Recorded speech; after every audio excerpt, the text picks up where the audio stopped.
This boy ended up in a juvenile detention center, a place that was like a jungle ruled by bullies. Even though he was beaten every day, his nightmare had only just begun. He was imprisoned for a crime he didn't commit. In less than a month, he lost everything in his life. His girlfriend was hit by truck Kun right in front of the detention center. That day, his mind fell into darkness. Before, he was beaten and forced to serve others. But now this prison was about to meet its king. Lying on the floor, the boy remembers that violence has always been a part of his life. Ever since he was a child, he would get beaten by his own father for any reason. Now, after so much suffering, violence has become completely natural to him. Screaming in desperation, he finds himself in a state of pure panic with no escape. Held by 2 inmates, he begs the man to stop what he's about to do. He then asks why they don't just beat him already, finding all of this unnecessary. From a distance, another man asks if he's thinking of giving up now. Sung-ho Kim says he thought the boy was desperate for money as he readies the rubber band. He continued, saying the boy has done all sorts of things for mere coins in here. He remembers shoveling snow in the yard for a very small amount of money. Another time, he even warmed up shoes for the other inmates for just a few coins. He even went as far as acting like a dog to get some change from the seniors. Then, Seong-ho offers him more money to become a human target for them. With the rubber band in his mouth, he ends up agreeing to the proposal. Inside the juvenile detention center, you could find the worst kinds of criminals. It was a lawless place. One of them tells him to close his eyes so he doesn't go blind. But at the moment of the shot, the rubber band snaps unexpectedly. Angry, he curses as the coin flies far off, missing the target by a long shot. After hitting the wall, the coin ends up falling towards the cell's bathroom. To everyone's bad luck, it lands right inside the toilet. Annoyed, he asks if anyone has another rubber band, but no one can find one nearby. One of the guys then tells Ju-young that it's his lucky day. Telling him to go get his coin, the boy runs off, grateful for his freedom. But Sung-ho stops him, saying it's too easy, and changes his mind. Standing in front of the toilet, he's ordered to get the coin with his mouth. At the bottom of the water, the coin sits as he stares at what he has to do. One of them comments on how disgusting the situation is, saying they used the toilet during the night. Without a second thought, he plunges his face into the water to get the coin. Seeing this, the other inmates are completely shocked by his unexpected action. Yelling that he actually did it, they all tell him to stay away because of the smell. Mocking his actions, one of them says it's crazy to do that for spare change. By collecting coins like this, he was getting closer and closer to his big goal. With a smile, he says he managed to save up 50,000 won, surprising everyone. Back in the cell, Seong-ho tells his cellmate it's time for the yard. Telling him not to rush, the leader says the boy is stinking up the place. As they walk, the inmates comment that he sold his dignity for cheap. Alone in the bathroom, everyone recalls the reason he was imprisoned there. Ju-young-cha was actually sentenced to 3 years for attempted murder. One of them says he's seen murderers beg, but questions his obsession with money. Just then, a guard bangs on the bars and announces that prisoner 7199 has a visitor. Receiving the news, he wonders who could have come to visit him in a place like this. Arriving at the visitation room, he prepares to see who is waiting for him. On the other side of the glass, a girl asks if he has lost weight. She worries, asking if he's not eating or if he's getting beaten in there. Being his childhood friend, she says he should have attacked first without hesitation. He asks why she visits him so much,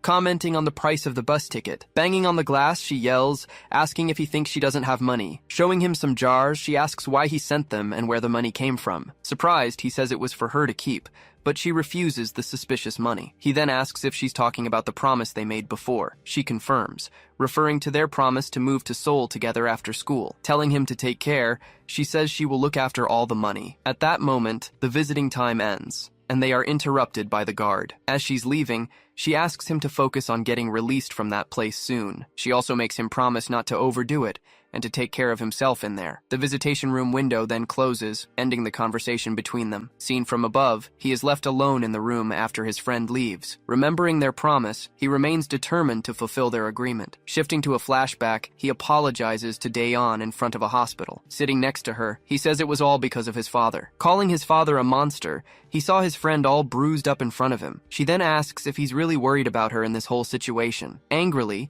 she shoves him against the wall, telling him he shouldn't worry. Yelling, she tells him to worry about himself, calling him an idiot. She tells him that his father is in a coma from the blow he received. He replies that it's fine, considering all the years of abuse he suffered. With some confidence, He says his punishment shouldn't be that severe. Moving to the courtroom, a judge begins to read the sentence for the defendant, Juyong Cha. To his amazement, the judge sentences him to 3 years in prison. In disbelief, he questions being imprisoned for fighting back against the father who abused him his whole life. As he's being led away by the guards, she tells him not to skip any meals in there. Worried, she yells for him to let her know if anyone tries to mess with him. Looking back, he hears her asking him to promise he'll take care of himself. Taken inside, he just lowers his head, not answering his friend. Back in the cell, a senior inmate tells him he can get out sooner if he just obeys. Sitting in his cell, he thinks it's only 3 years, and that time will fly by. Looking at a photo, he convinces himself he can endure the sentence until the end. In the photo, he was with his friend on a happy day at school. Just then, Seong-ho Kim comes up from behind, surprising the boy who was distracted by the photo. Turning him around abruptly, Seong-ho Kim glares at him with a menacing look. He then asks if the girl in the photo is his girlfriend, but Ju-young denies it. With a smile, the man tells him to hand over the photo so he can get a better look. Refusing the request, he says that photo is very special to him. Seong-ho then asks if he really had the nerve to say no to him. Asking if he's been too nice,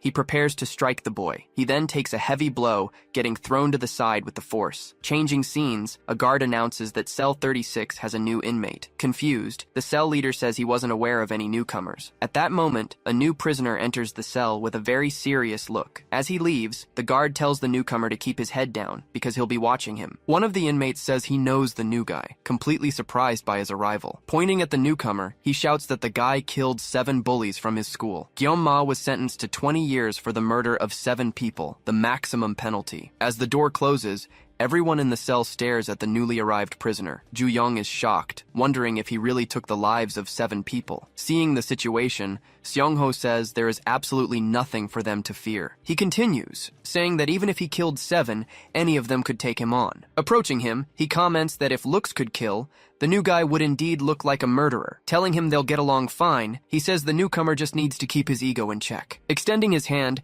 he offers a handshake to the new inmate who just watches him. Gyeom-ma remains silent for a moment, simply ignoring the senior's gesture. Turning his back, he simply turns and starts to walk away from Seong-ho. Muttering, the leader says he was just trying to be nice but was completely ignored. Yelling for him to come back, Seong-ho charges forward to land a blow from behind. Dodging the attack, Seong-ho is left stunned. Everyone is shocked, unable to believe what they just witnessed. Seong-ho doesn't understand how he managed to dodge his attack so quickly. Without hesitation, the newcomer counters with a precise blow, catching the senior off guard. Impressed, Ju-young observes the speed and strength of the new inmate. He then realizes that there is definitely something very different about this new prisoner. After all, he was responsible for the deaths of 7 people. But in an instant, the newcomer takes a hit, unable to defend in time. Hit squarely, he is thrown back by the powerful impact. Completely shocked, Ju-young can't understand how the situation turned so quickly. Landing several blows, Seong-ho yells that he can't challenge the leader in here. He continues, saying that everyone must obey him, no matter what they did before. Ju-young then thinks to himself that he thought the new guy was a good fighter. Taking multiple hits, the newcomer is beaten down with no chance to defend himself. Despite his reputation, he can't land a single blow on his opponent. In the end, he is left kneeling, completely defeated after the confrontation with the leader. After one last hit, Seong-ho orders him to go get some water for him immediately. Despite the order, Gyeom-ma refuses to do anything for the leader. Because of this, he gets beaten by the other inmates but remains very stubborn. Ju-young just watches the scene, seeing that the new guy hasn't learned his place yet. Doing push-ups, he complains about not getting a normal newcomer like the others. During the night in the cell, all the inmates were finally asleep in their beds. Already lying down,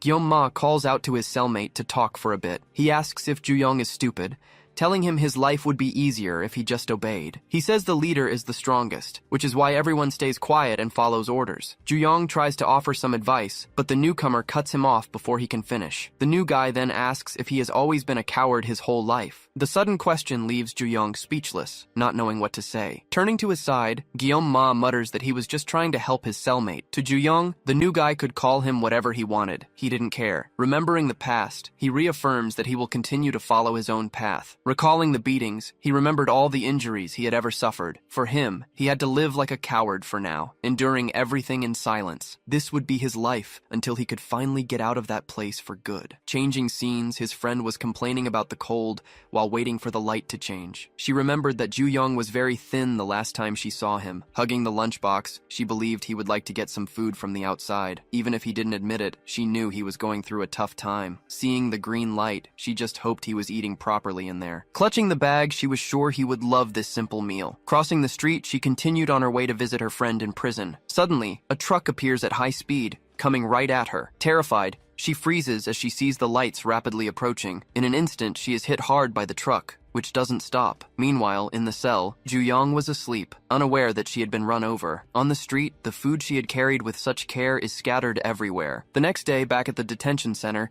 the routine continued as usual. An officer approaches Ju-young, apologizing profusely and very seriously. Confused, he asks why, and the man tells him about the truck accident. Hesitantly, the officer prepares to tell him that the victim was someone he knew. Processing the information, his eyes widen in pure shock and complete despair. The terrible news leaves him paralyzed, unable to believe what he just heard. Back in the cell, he sits on the floor, completely zoned out. A cellmate watches him, wondering what happened to make him like this. Seong-ho then storms in yelling, saying he didn't clean the bathroom as ordered. Angrily, he walks towards him, asking if he was asking for a beating. Seeing his reaction, he stops, noticing the boy isn't responding to his provocations. He then asks why the hell he's staring at the photo of his crush. One of the inmates points out that the girl in the accident was the same one from the photo. Realizing everything, he questions why Ju-young lied, saying she was his girlfriend. Grabbing the photo, Seong-ho says that poor Ju-young is now finally single again. Commenting that she was pretty, he says she was way out of his league. Asking if anyone wants it, he starts auctioning off the photo for 500 won. As the bids increase, Ju-young offers 1,000 won to try and get the photo back. Then an inmate jokes about going out with her, but Seong-ho scoffs,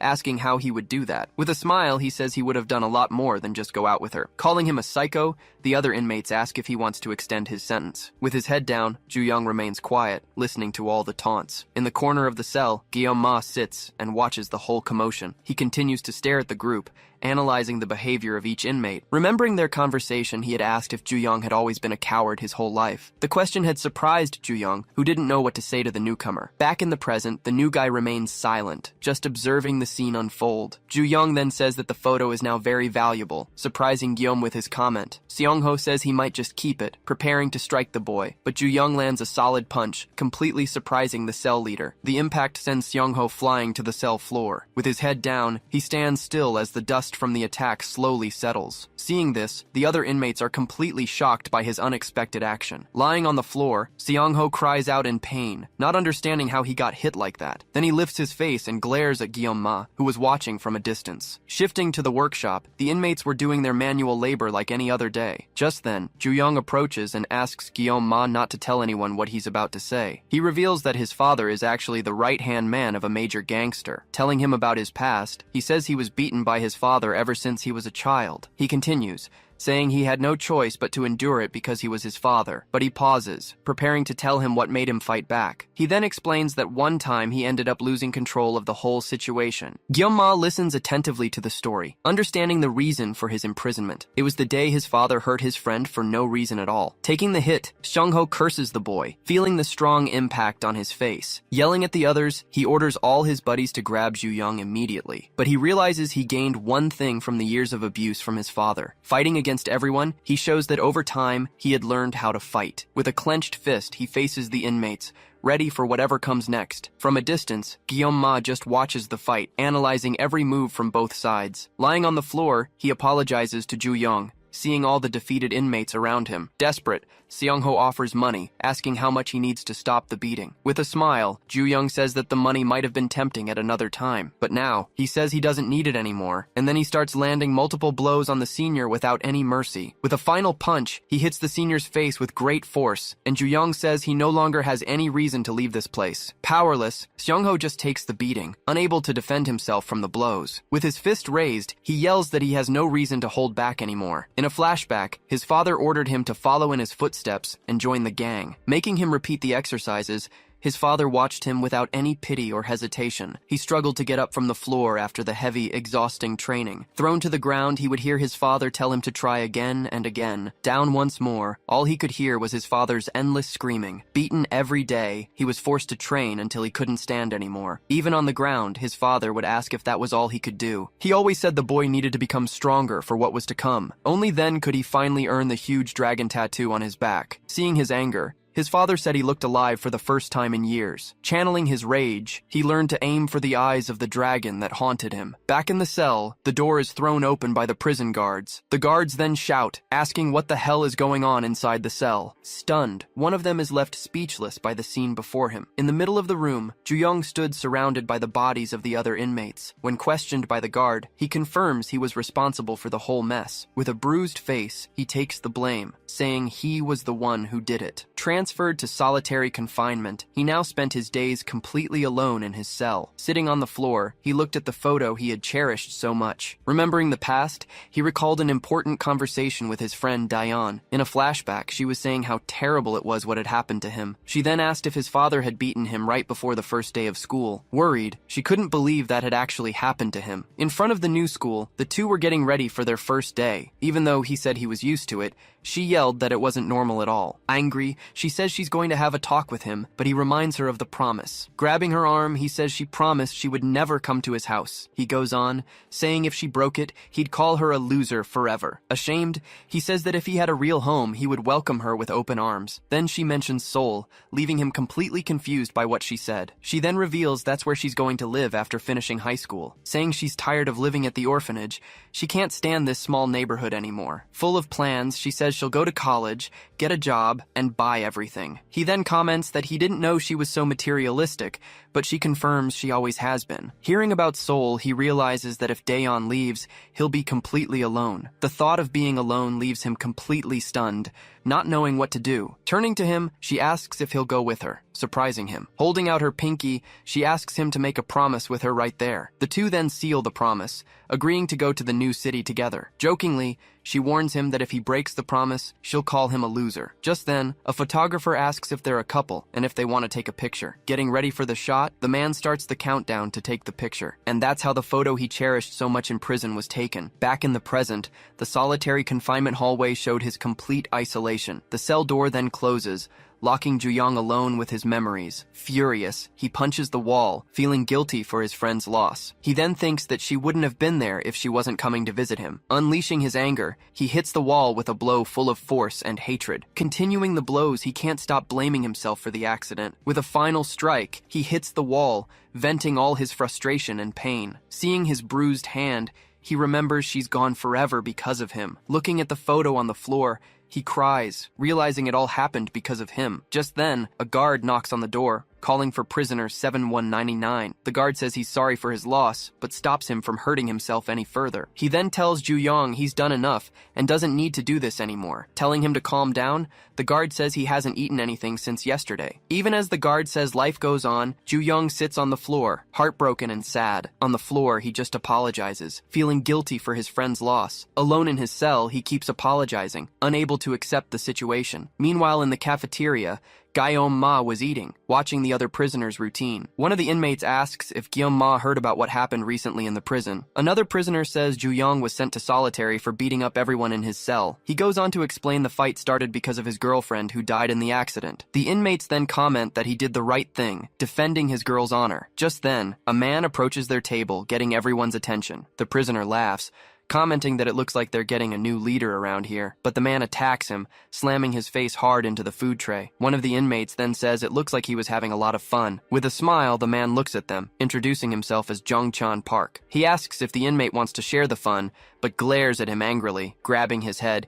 he asks if he thinks it's funny that someone got beaten up by the leader. With a challenging look, he prepares to ask the group a question. He then asks if any of them would like to try doing the same to him. Scared, everyone at the table falls silent, not daring to answer the new inmate. Afraid, they shout no, saying they would never dare to do such a thing. Cynically, Jongchun asks if the boy is okay, lifting his face with his hand. With a dirty face, the inmate replies that he's fine and apologizes for his stupidity. With a smile on his face, Jongchan seems pleased with the prisoner's submission. Turning to the table, he asks for the name of the boy from solitary. Guillaume Ma then stares at him, hearing Ju-young Cha's name mentioned in the cafeteria. A week later, Ju-young is finally released from his solitary cell. The guard informs him that Seong-ho is still in the hospital from all the injuries. He continues, saying he only let him out because he knew the whole story behind it. With a warning, the guard tells him to keep his head down and stay out of trouble. Back in his cell, he finds Guillaume sitting, as if he were waiting for him. The newbie then comes in, locking the door and staring at Ju-yong with a serious look. The two then face off, with Guillaume saying that no one hits the leader. He continues, saying they will definitely get revenge for what happened to Seong-ho. Worried, the newbie curses, knowing the situation could get even worse for them. Approaching, the newbie calls him over, getting ready for another talk. One of the inmates asks if he's feeling better, happy about his return. Guillaume watches from a distance the warm welcome the new leader was receiving. Surrounded by the others, the inmates say solitary must have been horrible for him. They then offer him a massage, water, and anything else he needed to feel better. Sitting down, Guillaume sighs, realizing something important about the place he was in. Writing in his notebook, he jots down the date and his new thoughts on the prison. He thinks that in school, people care about power, looks, and grades. But in the juvenile detention center, the only thing that really matters is power. In the prison yard, the inmates paced back and forth aimlessly. Ju-young then approaches Guillaume, who was reading a book while leaning against the fence. He then questions him, asking why he did that on the day of the fight. With his head down, he remembers his intention in that moment of pure rage. He then reveals that on that day, he was going to take Seong-ho's life without a second thought. But Guillaume stopped him, placing a hand on his fist, holding him back from making a mistake. He then asks why he did it, wanting to understand his true intentions. Remembering his past, he says the newbie has also killed 7 people. Without answering, Guillaume just stares at him with a serious, thoughtful expression. Cutting to a flashback, a man's bruised hand is seen lying limp. Breathing heavily, he prepared to get up and continue the fight. In the classroom, an overturned chair showed the aftermath of a huge brawl. He then asked why they did it, surrounded by the bullies' bodies. Hurt, all he could ask was why all of this was happening to him. Getting ready to answer, he begins to explain the reason for his actions. Just then, a new inmate approaches, asking which one of them is Ju-young Cha. With a smile, he says Ju-young is much smaller than he imagined. He questions how he beat Seong-ho, but says he was always pretty weak. Sizing up the boy, he seems to be thinking about something very specific. Jong-chan then asks why the hell he decided to rebel against the former leader. He continues, asking if the boy wanted to become the new leader that badly. With a serious look, he tells the guy to get lost, not caring what he thinks. The inmate then stares back at him with a look of mockery and superiority. With a smirk on his face, he doesn't like the newcomer's attitude. Getting closer, he starts to provoke Ju-young with a question about his mother. He then asks if his mother never taught him any manners. Angry, he gets ready to attack, saying he hates it when people don't know their place. With a smile, he says that since Seong-ho was weak, he'll take over. He starts landing multiple hits, giving Ju-young no chance to defend himself. He then yells that he'll teach him what happens when a dog bites its master, but a guard shows up, breaking up the fight before things get any worse. Seeing the guard, Jung-chan curses, realizing he's been caught in the act. At that moment, the guard approaches, pretending he didn't see anything. Staring at Guillaume, he says the boy probably doesn't know the prison rules. He then explains that leaders can beat up whoever they want to maintain order. With a shove, Jung-chan tells him to react and fight back against his attacks. While hitting him, he taunts him, telling him to do the same thing he did to Seong-ho. Guillaume then calls him a murderer, questioning why he wasn't reacting. Taking the hit, he's thrown against the fence, falling to the ground without any reaction. The inmate asks why he's not doing anything, wondering if he's fallen asleep. Adjusting his sleeve, he says he prefers it when things are a little tougher. With a smile, he says he likes it when his prey struggles and fights back. With a serious look, Ju-young remembers his own father's dragon tattoo. He recalls the abuse he suffered and how helpless and weak he felt. The memories bring back the fear and anger he felt at that moment. He then remembers his father, the man who taught him how to fight. Head down, he says the boy didn't seem so scared when he was talking. Mockingly, he asks if the boy's attitude is because of the girl. Getting ready to attack, he says he heard she was hit by a truck, but he's interrupted by a blow, unable to finish his taunt. Being held, he cries out in pain from his opponent's strike. With a quick move, he lands a powerful blow, throwing his rival back. Throwing his body, the impact pins him hard against the fence. With a foot on his face, the man curses, unable to get up from the ground. Standing over him, he glares and tells him to repeat what he just said. Confused, the inmate asks what the hell he is, surprised by the reaction. Smashing his head again, he continues the assault, giving him no chance to defend himself. Pinned to the fence, he screams for him to let go,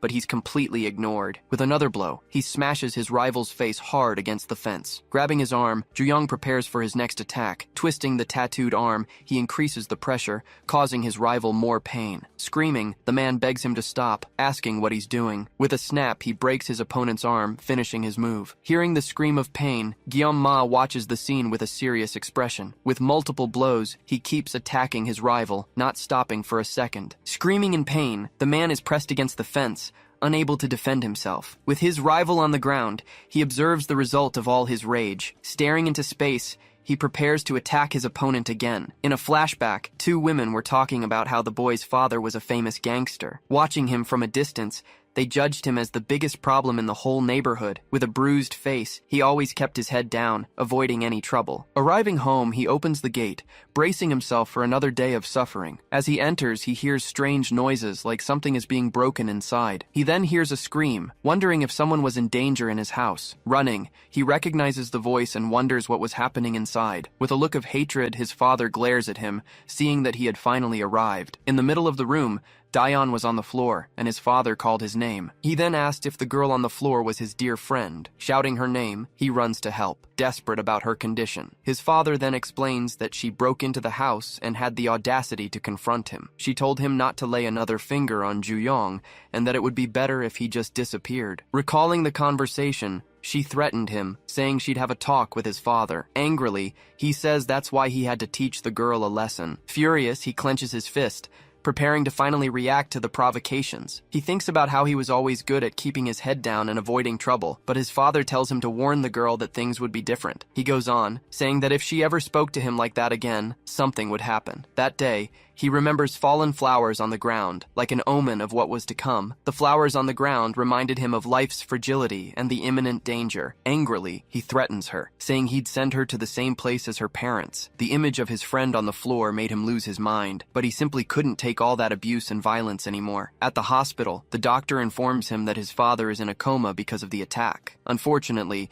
the doctors believed his chances of regaining consciousness were practically zero. According to the doctor, it would take a miracle for him to wake up again. Hearing the news, he just stands in silence, processing his father's situation. With a clenched fist, he realizes the tattoo didn't matter anymore. Looking at his friend, he thinks that now she would finally be safe from everything. In the yard, all the prisoners were talking about the fight that had just happened. They couldn't believe Ju-young had done it again to another inmate. With his rival on the ground, they realized the fight happened right after he got out of solitary. Showing his tattoo, he gets up, his arm bruised but ready to keep going. With a bruised face, Ju-young stares down the other inmates, showing no remorse. As the yard time ends, all the prisoners head back to their cells. From the yard, the view of the prison shows the inmates' routine on that sunny day. From his office, a man apologized for the noise coming from outside. With a cup in his hand, he says that all the boys there are very energetic. He then says he's glad the other man is okay, mentioning his discharge from the hospital. The center's director, Chang Sok-gwan,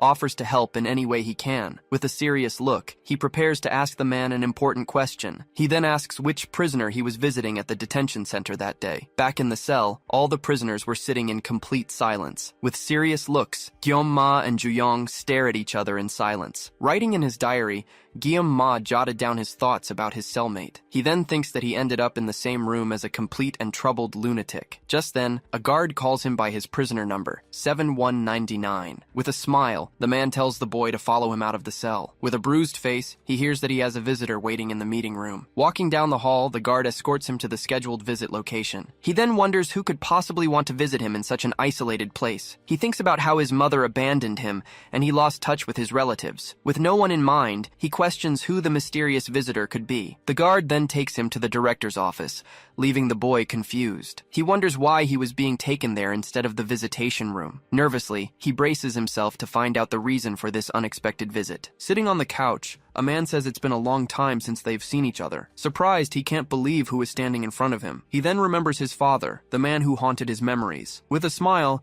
he says he enjoyed watching him playing in the prison yard. Shocked, he wonders how his father is there when he was supposed to be in a coma. Introducing himself as Gang Ryong-cha, Ju-young's father stares at him with a serious look. The boy is completely shocked, unable to believe what he's seeing. Saying he shouldn't be here, the director greets him with a smile. With a frightening look, he asks if the boy is surprised by his visit. He then reveals that his father regained consciousness. which was a miracle. With a smile, he asks if Ju-young isn't relieved to see him recovered. He remembers the doctor saying the chance of recovery was almost zero. Angrily, he wonders how that was possible when there was no hope. His father says that at first he also had a hard time accepting the whole situation. He goes on to say that being attacked like that was very unexpected for him, especially since it wasn't by enemies or the police, as he had expected. The attack came from his own son, who left him in a coma at the hospital. He says that when he woke up, he was shocked to find out who put him there, but he reveals that he was actually very happy with what his son did. He continues, saying the boy finally managed to prove he was his true son. He then says he's starting to understand the feelings of a proud father. With a scary look, he says there's nothing in the world he wouldn't do for him. For that reason, he prepares to tell the truth behind it all. With wide eyes, Ju-young listens to the revelation, completely in shock. The father then reveals he had no choice but to take the friend's life. Terrified, she's surprised by the truck,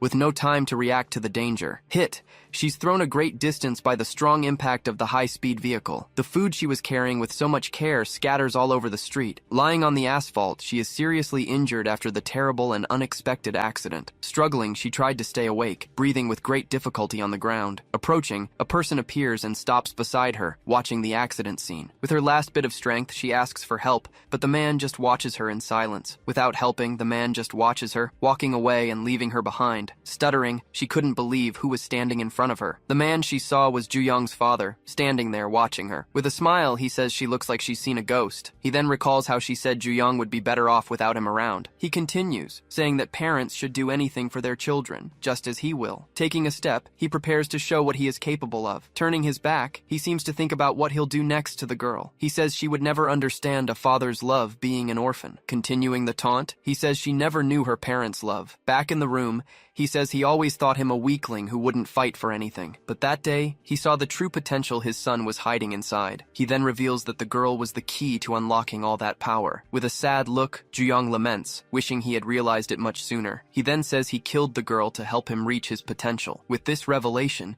he explains the reason behind all his cruel actions. The director watches the scene, feeling that something was very wrong. Terrified, he screams desperately, asking for someone to grab him. With a leap, Ju-young lunges at his father, and suddenly he stops mid-attack because of the taser. With a jolt, he is electrocuted, feeling the strong charge in his body. The force of the attack throws him back, unable to react to the shock. Screaming in pain, the guards hold him down, announcing he's under control. Relieved, the director says that the situation was barely kept under control. On the floor, he screams, feeling the pain of the shock course through his body. Standing, his father asks if he wants revenge for what happened to the girl. He continues asking if his son would be happy to see him dead after all this. On the ground, he says he'll tell him the only way to finally kill him. The director then reveals that several gang members were in that same facility. He says they aren't useful now, but they could become part of the gang. With a smile, he says Ju-young needs to prove he's the best among them. His father then reveals he wants him to conquer the entire juvenile detention center. He continues, saying that way he will earn the respect of everyone in the gang, and that at some point he'll get the chance to finally attack him by surprise. He says that when he kills him, the gang's right-hand man, he'll have to suck it up and take control of the entire Sky Dragon gang. That way, he'll achieve a goal his father never could, even after trying his whole life. He says his life will finally be complete, thanks to his son and his sacrifice. With a smile, he says goodbye, leaving Ju-young with his thoughts and his plan. The director says he'll take good care of him, saying goodbye to the gang leader. Frightened, he asks what that is, but the man just stares at him. With his back turned, he walks away, leaving the director on the floor without any explanation. Clutching the taser, he asks why his father thinks he'll wait. Staring at the boy, his father just watches him in silence with a serious look. Lunging at him, he screams that his father is going to die right now. With a look of pure hatred, he charges, yelling that it all ends today. The guards and the warden watch the scene, completely shocked by what they see. A man then steps forward, landing a solid blow on Ju-young's father. He says his life will finally be complete, thanks to his son and his sacrifice. Angrily, he says he won't wait, and that his father will die today. With an embrace, the man draws near, as if comforting him in his arms. Apologizing in advance, he prepares for his next attack. He then apologizes to Mr. Cha, with a serious and determined look. With one blow, he hits Ju-young, throwing the boy to the ground with force. The guards watch the scene, not understanding what was happening in the warden's office. With Ju-young on the floor, the man says his job is to protect his father. He reveals himself, showing his face and his loyalty to the gang leader. With an effort, he tries to get up, but the man holds him down tightly. Surprised, he says it's impossible for the boy to have so much strength. Screaming, he doesn't understand how he can take it, even without the use of his arms. Approaching, the father calls him poor and foolish, watching the scene from above. He then tells the boy to take a good look around the room. Surrounded by guards, he says his son can't touch a single hair on his head. His father warns him that being hasty only leads to failure and defeat. He repeats that his son needs to become the king of that detention center first. Angrily, Ju-young grits his teeth, hating the situation he was in. With a smile, he says he'll be looking forward to their next meeting inside the prison. Calling him son, he turns and walks away, leaving the boy behind. Alone in the hallway, he crouches down, feeling the weight of his father's words. With a clenched fist, he prepares to follow the plan, even against his will. In the woodworking shop, all the inmates were doing their manual labor as usual. With a hammer, Guillaume was working on his piece with great attention and care. A guard tells him to take it easy, as he had already hit his quota. One of the inmates comments on the rookie's skill with the hammer he was using. Another inmate says he doesn't look or act like a real killer. A boy then arrives, announcing he got the requested toolbox. Stopping, he gets confused when he sees Ju-young standing there with the toolbox in hand. With a tattooed face, the boy glares at Guillaume with a very intimidating look. Surprised, Guillaume doesn't understand the boy's attitude, who is staring at him for no reason. Suddenly, the boy throws the toolbox on the floor, scattering everything. He then apologizes, saying his hands slipped by accident. On the floor, a sharp nail stands out among the other tools that fell. With a smile, the boy says the whole situation is a big surprise. He then greets Guillaume as if the two knew each other from somewhere. Introducing himself as Guillaume Min-yoon, he says he hasn't seen him since graduation. He says he saw him on the news, but didn't expect to find him here. With a smile, Guillaume looks back at him, confirming that he remembered him. He then says he remembered him very well and everything that happened. With a smile, the boy says there's something he really wanted to ask. Getting closer, he prepares to ask the question that was bothering him. He then asks if it's true that Guillaume really killed 7 people. He says he knows what Guillaume was like back in their old school days. Asking what he means, the boy says he was always a model student. Just then, the guard tells him to get back to his post and stop talking. Saying goodbye, he walks away, leaving Guillaume alone with his thoughts. He then feels a pain in his hand, realizing he got hurt by the tools. With his hand bleeding, he remembers the words and taunts of his old classmate. At night in the cell, all the inmates gathered for another night in prison. Alone in the corner, Ju-young sits, thinking about everything his father told him. He remembers he needs to become the king of this place to get his revenge. With a determined look, he knows what he needs to do to kill his father. But the problem was that he didn't even know where to start his plan. One of the inmates complains about being hungry, saying he only ate vegetables in that prison. Another complains he'd kill for a slice of pizza. He was so hungry. Hearing the conversation, he gets an idea, thinking of something he'd kill to have. As a guard passes by, everyone goes quiet, waiting for him to move away from the cell. With a plan in mind, he prepares to put his idea into practice. Calling the guard, he asks if there's any problem going on in their cell. Surprised, the inmates don't understand what Ju-young was doing with the guard. He then says it's nothing serious, he just wanted to ask a question. With a serious look, he asks if he can order a pizza delivery there. Irritated, the other inmates shout, unable to believe their cellmate's audacity. Angrily, the guard tells him to get out of the cell right now for a talk. One of the inmates curses, believing he had gone completely crazy. Eating the pizza, he says the taste is incredible and that it was worth it. In disbelief, they eat the pizza, one of them even crying because it was so good. One of them then praises Ju-young, saying he's the best for getting the food. He realizes he's getting special treatment because of who his father is. With the status of that monster's son, he could get anything he wanted in there. He then thinks he needs to see how far the freedom he's been given goes. An inmate calls him boss, asking if he's some kind of celebrity. They then ask if his father is a congressman, or if he's very rich. With a clenched fist, he thinks he'll do whatever it takes to get his revenge, and if that means taking advantage of his father, so be it. He then wonders what's gotten into Guillaume, who had been acting strange all day. One of the inmates calls him to eat, but the other says to leave him alone. With a clenched fist, one of them comments that he's more somber than usual. Sitting in the corner, he wondered what had happened to make him like this. In the workshop, the prisoners were working, making noise with the tools and materials. Together, they organized the boxes and equipment in their workspace. On the table, they place a box full of nails and other tools. With a defiant look, the boy says his hand might slip again. Faking an accident, he prepares to throw the box on his colleague. He then throws everything, knocking the box of nails over Guillaume. Surprised, he is hit by the nails, which scatter all over his body. With a smile, the boy says it was his bad, and that his hands are oily. Angrily, he asks what the hell Gyeonmin was doing in the workshop. He glares back at him with a defiant and confident look. Another inmate asks if Gyeonma was really the guy they were looking for. One of them questions why the man was staring at him in such a strange way. With a confused look, he says he thought he was a weak loser. The man then asks if Gyeonmin was lying about being the gang leader. With a smile, he says he wasn't lying about anything he said. He then reveals that Gyeonma was always an easy target for him in the past. Sarcastically, he asks if he's forgotten the memories they made together. With a swift move, he dodges an attack coming his way. With a piece of wood, he prepares to strike and refresh his memory. The attack makes him remember when he was tormented by Jeonmin at school. He recalls the fear he felt, begging him to stop the assaults. In a flashback, he pleaded for Jeonmin to stop tormenting him and leave him alone. With a smile, he asks what he said, pretending not to hear him. Locked in the room, he said he couldn't hear him from the outside. Pleading, he begged to be let out, desperate about his situation. Sarcastically, he said he didn't know if he should let him out of that place. He then said that the real fun hadn't even started for them yet. With a hammer, he asked if the boy was ready for what was coming. Trembling with fear, he listened to the countdown.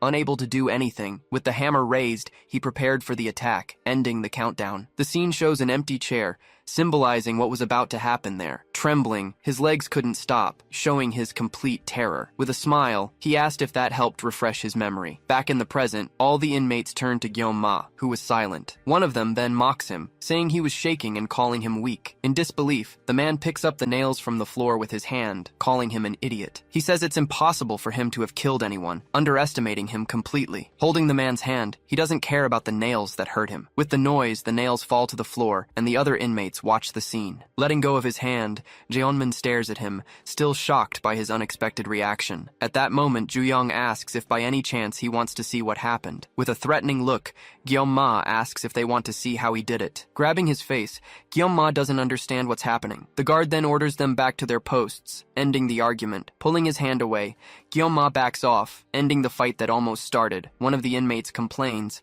saying the fight was just about to get good. With a smile, Jeonmin walks away, leaving Yeonma with his companions. He then grumbles that the new guy is still as annoying as ever. One of the inmates asks if Jesus or Buddha is stronger, starting a debate. They then start arguing about which religion offers the best snacks. Amid the discussion, one of them jokingly declares war on the other's religion. Back in their cell, the two sit in silence, not exchanging a single word. In a moment of silence, he just watches his cellmate. With a word of thanks, Yeonma faces him, surprising the boy with his words. He explains that if it weren't for him, he would have rotted in there for another decade. He then asks why he changed his mind, since he seemed angry before. With a determined look, he says he now has a reason to get out of here. With a look of hatred, he says he's going to confront his friend's killer. Surprised, Yeonma says he thought he was in a coma, but the boy says it's a long story. He continues, saying that thanks to Gyeonma, he no longer has to stay locked up in there. With a serious gaze, he watches the boy, not saying a single word about it. Without thinking, he says that's bad news for someone staying for 20 years. With a grateful look, he promises to repay the favor one day. Ju-young just says whatever, not caring about the promise that was made. The cell then falls silent, with the two of them preparing for the night. With a key in his hand, he says that this was the key to his plan. The guard then apologizes, saying he has to leave for an emergency. Asking him to clean up the place, he says goodbye and leaves the workshop behind. Alone in the workshop, he looks at the tools scattered across the workbench. With a curious glance, he notices something that caught his attention. On the table, a moth lands, drawn to the light of the prison workshop. This reminds him of Jeonmin, the boy who used to torment him in school. He then recalls a flashback from when he was younger, in school. With a butterfly in his hand, Jeonmin showed off his collection to his friend. He was proud, saying he had pinned all the butterflies himself, but Gyeonma said he didn't like insects, like moths and butterflies. Jeonmin would then call him a coward, revealing that he was his first friend. In the classroom, the other students would comment that Jeonmin was weird and creepy. They thought it was disgusting how he always carried insects around. One of them provoked him, asking if he ate the insects he collected. Getting closer, he would ask if he wanted him to feed him one of the insects. With a serious look, Gyeonma would order them back to their seats. Whispering, one of them said the class president would definitely give them demerits. Apologizing, They promised they wouldn't do that to their classmate again. He would then ask if Jeonman was okay, who thanked him for his help. With a smile, he'd ask if his friend was still coming over to his house that day. He was excited to play a new game, but Gyeom-ma called him out. A classmate called him to play soccer, but he said he had other plans. He remembers a rift started to form between him and his friend. Over time, their friendship drifted further and further apart. They grew even more distant when they were placed in different classrooms at school. A classmate then asked if he had heard about that loser, Jeonman. On his desk, the bullies wrote insults, and he became the new target. A classmate then warned him that they had just dragged him to the storage room. Running, he goes after his friend, worried about what might happen to him. Straightening his tie, he prepares to confront the bullies who took him. Breathing heavily, he reaches the door, getting ready to enter the room. Trying to look through the window, he searches for his friend but can't find him. Arriving, he asks where Jeonman is, but the bullies just stare at him. Mockingly, they say they don't know where his loser friend is. One of them then tells him to look behind him with a malicious smile on his face. With a terrifying look, Jeonman appears behind him, ready to attack. With a shove, he throws him into the dark, scary room. Confused, he asks what Jeonman is doing to him in that place. With a hateful glare, he tells the boy to just get in and stay quiet. Slamming the door, he locks him in the room with no chance of escape. Locking the door, he takes a deep breath, preparing for what's next. With a smile, he says the insect fell right into the trap he set. He explains that he was told to bring his favorite insect if he wanted to join the gang. From outside, he hears the screams, and with a smile, tells him not to move. Trapped in the room, he realizes that now that he had his insect, something was going to happen. He remembers that he had to pin the insect while it was still alive and moving. Back in the present,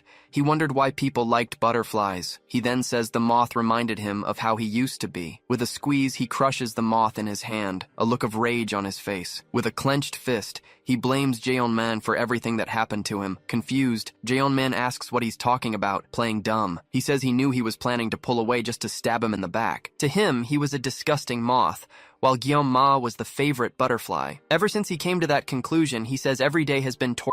He blames him for everything, but says that life is full of surprises. Angrily, he says he didn't expect him to throw himself off a cliff. He says that when he heard the news that he had killed 7 people, with a smile, he felt like he was on cloud 9, as if he were flying with happiness. Mockingly, he asks if karma isn't a wonderful thing for them both. With a clenched fist, he says Jeonmin is completely delusional in his thoughts. Scared, Jeonmin is startled by his old school friend's reaction. The lights then go out, plunging the entire workshop into complete darkness. With a smile, he says he doesn't care if he's delusional about all of it. Being held, the other inmates restrain him, leaving him no chance to escape. He couldn't believe Jeonmin had managed to bribe the prison guard. With a smile, he warns that the party is just getting started for them. He then says that now that he has his insect, something needs to be done. He remembers that he needs to pin the insect while it's still alive. With a look of terror, he realizes what's about to happen to him. Screaming, he begs them to wait, but he's dragged away by the other inmates. With a smile, Jeonmin blames him for everything that has happened in his life. Trembling, he screams in terror as he's locked in a dark, tight locker. From the outside, he says everything is Gyeom's fault, blaming him for his suffering. Opening the locker, he says he forgot to mention one small detail. With a smile, he reveals he left a little present for him inside. He then feels something strange on his body, as if something is moving. With a command, he tells his friends to say hi to their new buddy. Inside the locker, several insects start to crawl out, completely surrounding Gyeom. With a smile, he asks if Gyeom liked the surprise he prepared. He wonders why he isn't screaming, since he couldn't even stand butterflies. Watching, he wonders if he's trying to hold back his screams and fear. One of the inmates says he doesn't seem to be in the mood to entertain them. Another asks if Jeonmin is sure, after all, he was a real killer. With a smile, he says he doesn't care what he did in the past. One of them then scoffs, saying that not even a murderer can scare him. Being held, he says the main event hasn't even started for them yet. He then whispers that he's going to make him squeal like a dying pig. A footstep is heard, and someone approaches the group that was tormenting him. Curious, one of the inmates asks how exactly he's going to do that to the boy. Suddenly, Ju-young appears, startling the group who didn't expect his arrival. One of the inmates then asks how he plans to make Gyeom scream in pain. He then attacks one of the men, making him scream from the blow he received. Angrily, another inmate charges forward, asking what the hell he thinks he's doing. Surprised, the man has no time to react to the attack coming his way. With a strike, he throws him to the ground, asking if that's how it should be done. Scared, Jeonmin watches the scene, with Gyeom-ma holding him from behind. With a serious look, he calls out to Guillaume, preparing for what he's about to say. Peeking through a crack, he remembers the debt he owed him. In a fighting stance, he says to consider the debt between them finally paid. Inside the cell, one of the inmates seems to notice something strange. Asking for Guillaume, he hears that an officer called him to the wood shop. His cellmates comment it was for cleaning, but they find it strange given the time. Suddenly, the cellmate stands up unexpectedly. Reaching the bars, he calls out to a nearby guard. The guard recognizes him and asks what he wants this time. Meanwhile, another group of inmates is arguing over whether they're getting pizza or chicken. Just then, the guy asks the guard to open the cell door immediately. The other inmates are left completely speechless when they hear what he said. Surprised, the guard asks what he just said. Changing scenes, someone tells Guillaume the debt has been paid. In front of Guillaume, the man on the floor confirms the debt is paid. In the other room, he watches the two unconscious men on the floor. Back in the cell, an inmate approaches and recognizes him as Juyong Cha. He then says he heard Juyong has been stirring things up around here. Staring at the guy, Jeon Min-yun seems to be reflecting on the whole situation. He comments that he wasn't sure, but now it's become quite obvious. At that, the group's leader deduces that the two must be close friends. With heavy irony,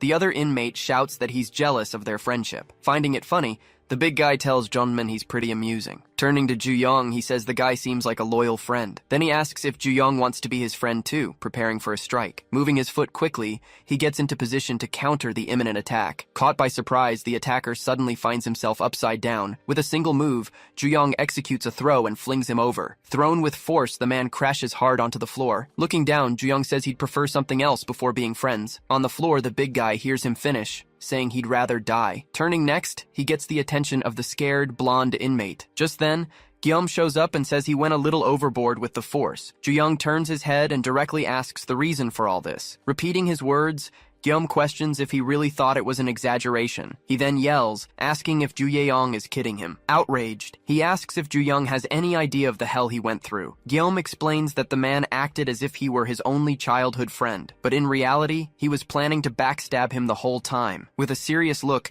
Juyong listens to the warning to be careful with Guillaume. Just then, the big guy appears from behind and warns him about his friend. Grabbing him by the neck, he says they won't get rid of him that easily. He reveals he was just waiting for the right moment to finally make his move. Seeing the scene, Guillaume shouts for the henchman to go ahead with the attack. Squeezing even tighter, he asks again if Juyong doesn't want to be friends. Feeling the pressure, he positions his hand for a precise counterattack on the man. With a swift move, he strikes the attacker's finger. Suddenly, Guillaume appears out of nowhere and strikes the henchman. With a smile, Guillaume asks what he thought of that nice surprise. Praising Jeonmin, the henchman says he knew he could count on him. Almost out of air, Juyong struggles to breathe, but it's difficult. As he squeezes, the man tells him to relax to avoid something worse. He then warns that his neck is going to break, but is suddenly startled. Scared, the blonde guy looks and questions if that's really Guillaume. Not understanding a thing, he wonders how the guy managed to escape. Recalling the scene, he realizes the padlock was broken with a single strike. At that moment, Juyong lands a hard punch right in the blonde guy's face. After taking them both down, he breathes a sigh of relief for a brief moment. Looking to the side,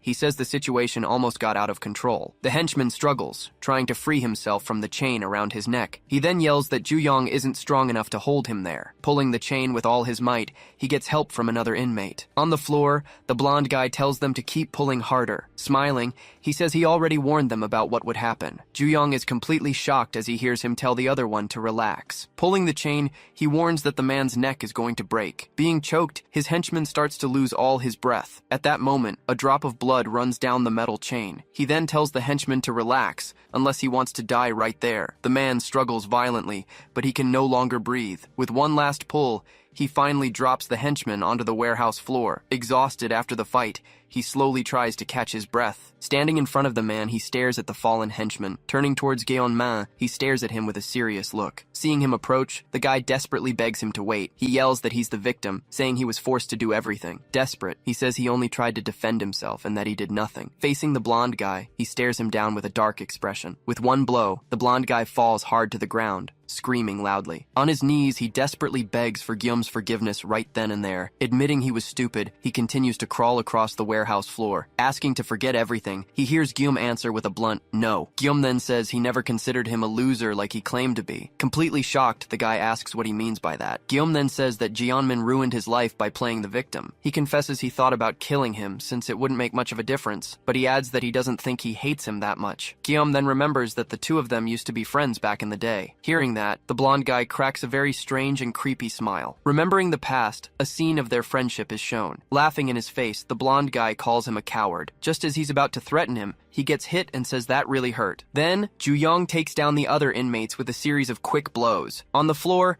the blonde guy just watches the situation unfold. With his hand injured, Ju-young says that now they're finally even. At that, Guillaume looks at Ju-young, calling his companion's name. His hand slowly clenches into a fist, showing a bit of his tension. Back in the cell, Guillaume says he needs to ask him a question. He then asks if Ju-young is an idiot, saying he doesn't get the reason why. Explaining, he says Ju-young got scared of that skinny guy. Inside the cell, the two of them remain seated, talking about what happened. Moving closer, Ju-young confirms it with a smile, leaving Guillaume completely confused. He says he doesn't know the whole story, but that Guillaume doesn't consider him. Finishing the sentence, he says his old friend isn't a threat. After hearing everything, Guillaume just lets out a slight chuckle. In pain, Ju-young asks if he was still there after the fight. Guillaume then calls out to Ju-young, who responds, waiting for him to finish. With a sincere smile, he simply thanks him for all the help. Saying whatever, Ju-young just cracks a smirk. Suddenly, his expression changes as he notices something very strange happening. Hearing someone call for Jeonmin, he turns around, completely startled by the scene. Looking in the direction of the voice,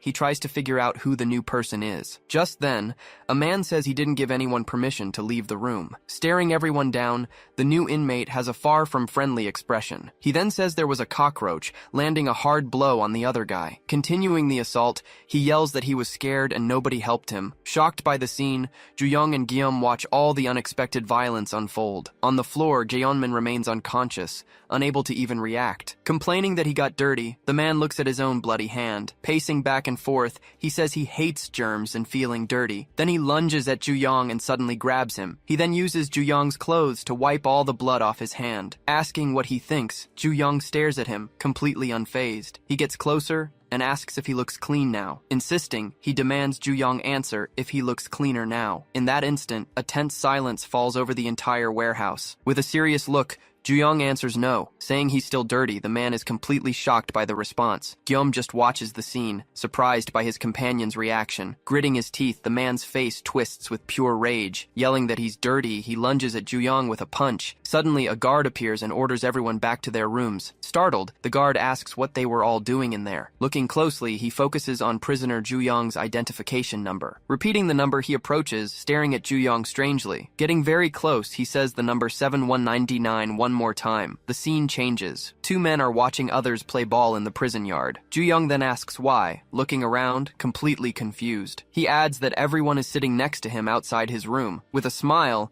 an inmate says the answer to that is pretty obvious. Introduced as Namin-gu, he begins to explain why. Whispering among themselves, the inmates comment that everyone knows Ju-young is strong. They then say that nobody messes with the group when they're near him. With little choice, Ju-young seems to accept the whole situation, saying whatever. He then asks not to be bothered, as he has a mission to complete. His mission is to find a tattoo of a dragon with red flowers around it. He needs to find the guys who have this specific tattoo somewhere. As he searches, he watches some inmates sitting on the yard's stairs. Looking to another corner, he wonders where they could be hiding. Just then, his companion asks what he's looking for, staring at the others. Offering help, the guy says he's known as the prison's informant. Commenting on his search, he reveals he's looking for a specific tattoo. He adds that it's something personal that really pisses him off. The scene changes. A news report talks about the rise in organized youth crime. Mentioned on TV, they're described as groups that rob and extort people. Hearing the news, an inmate grumbles that they're a bunch of idiots.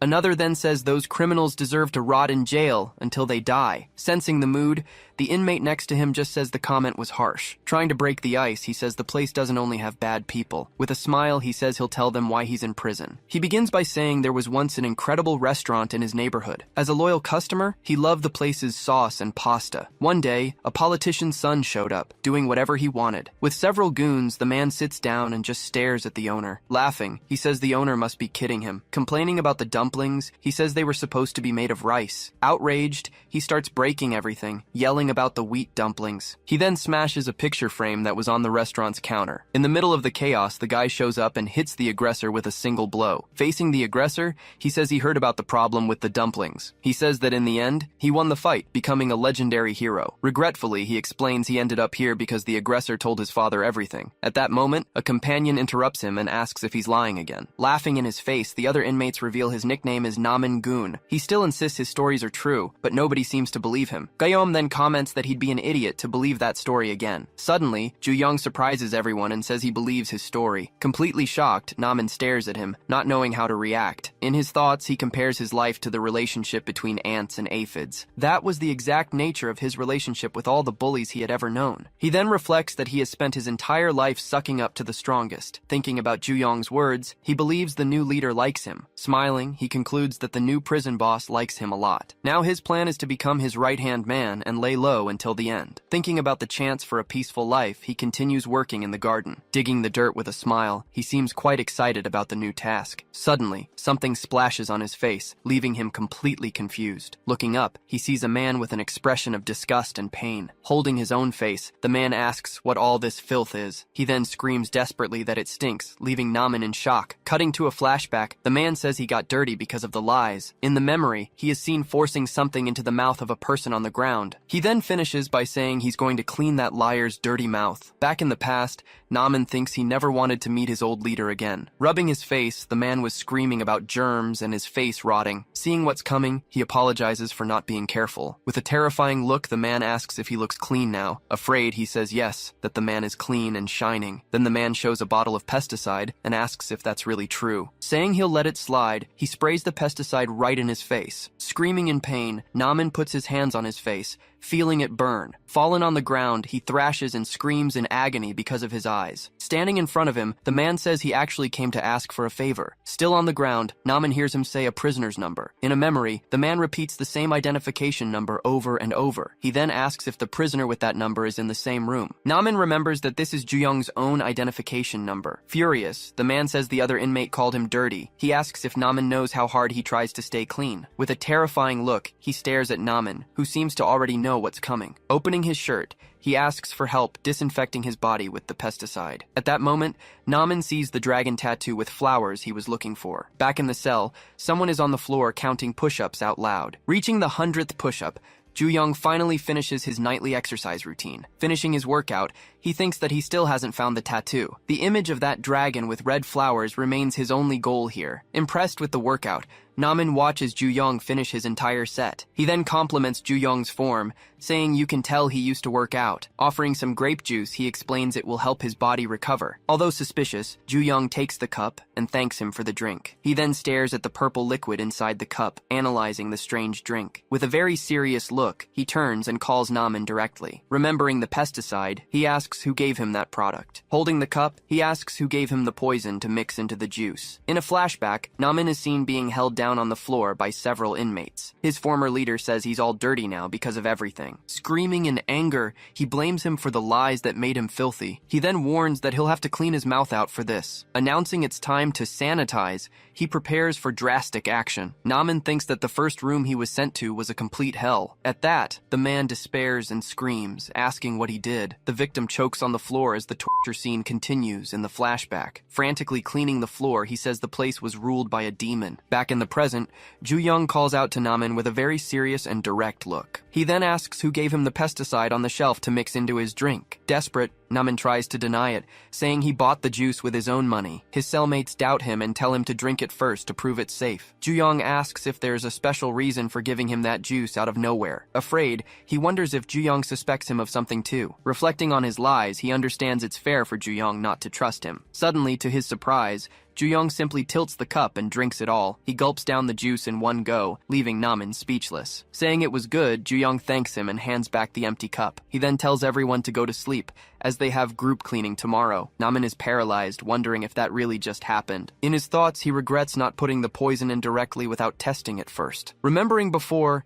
he recalls Ju-young defending him, saying he believed in him. With a determined expression, he seems to have made a new, important decision. Changing scenes, a man is drawing in a notebook while others sleep peacefully. In the notebook, he's making a detailed sketch of the dragon with flowers tattoo. Just then, Namin approaches and asks what that cute drawing is. Ju-young explains that it's the flowery dragon, a blue dragon with red flowers. He reveals his plan is to find a way to get all the bad guys. Thinking of a way, Ju-young asks if he has anything to say. A bit hesitant, Namin says he wanted to ask something. He then asks why Ju-young trusts him so much. Warning him of the danger, he says Ju-young could get hurt for trusting him. Ju-young replies that being a liar also means he's smart. He then says that someone as smart as him wouldn't talk too much. Finishing his sentence, he warns Namin not to get on his bad side. When the lights go out, Ju-young tells him to go to bed. Namin just stares at him with an expression of great surprise and confusion. Looking at the floor, he sees the dragon drawing Ju-young made. With a smile, he thinks that Ju-young must find him pretty smart. The next day, a guard announces a department inspection. After the announcement, all the inmates start cleaning the prison hallway. Just then,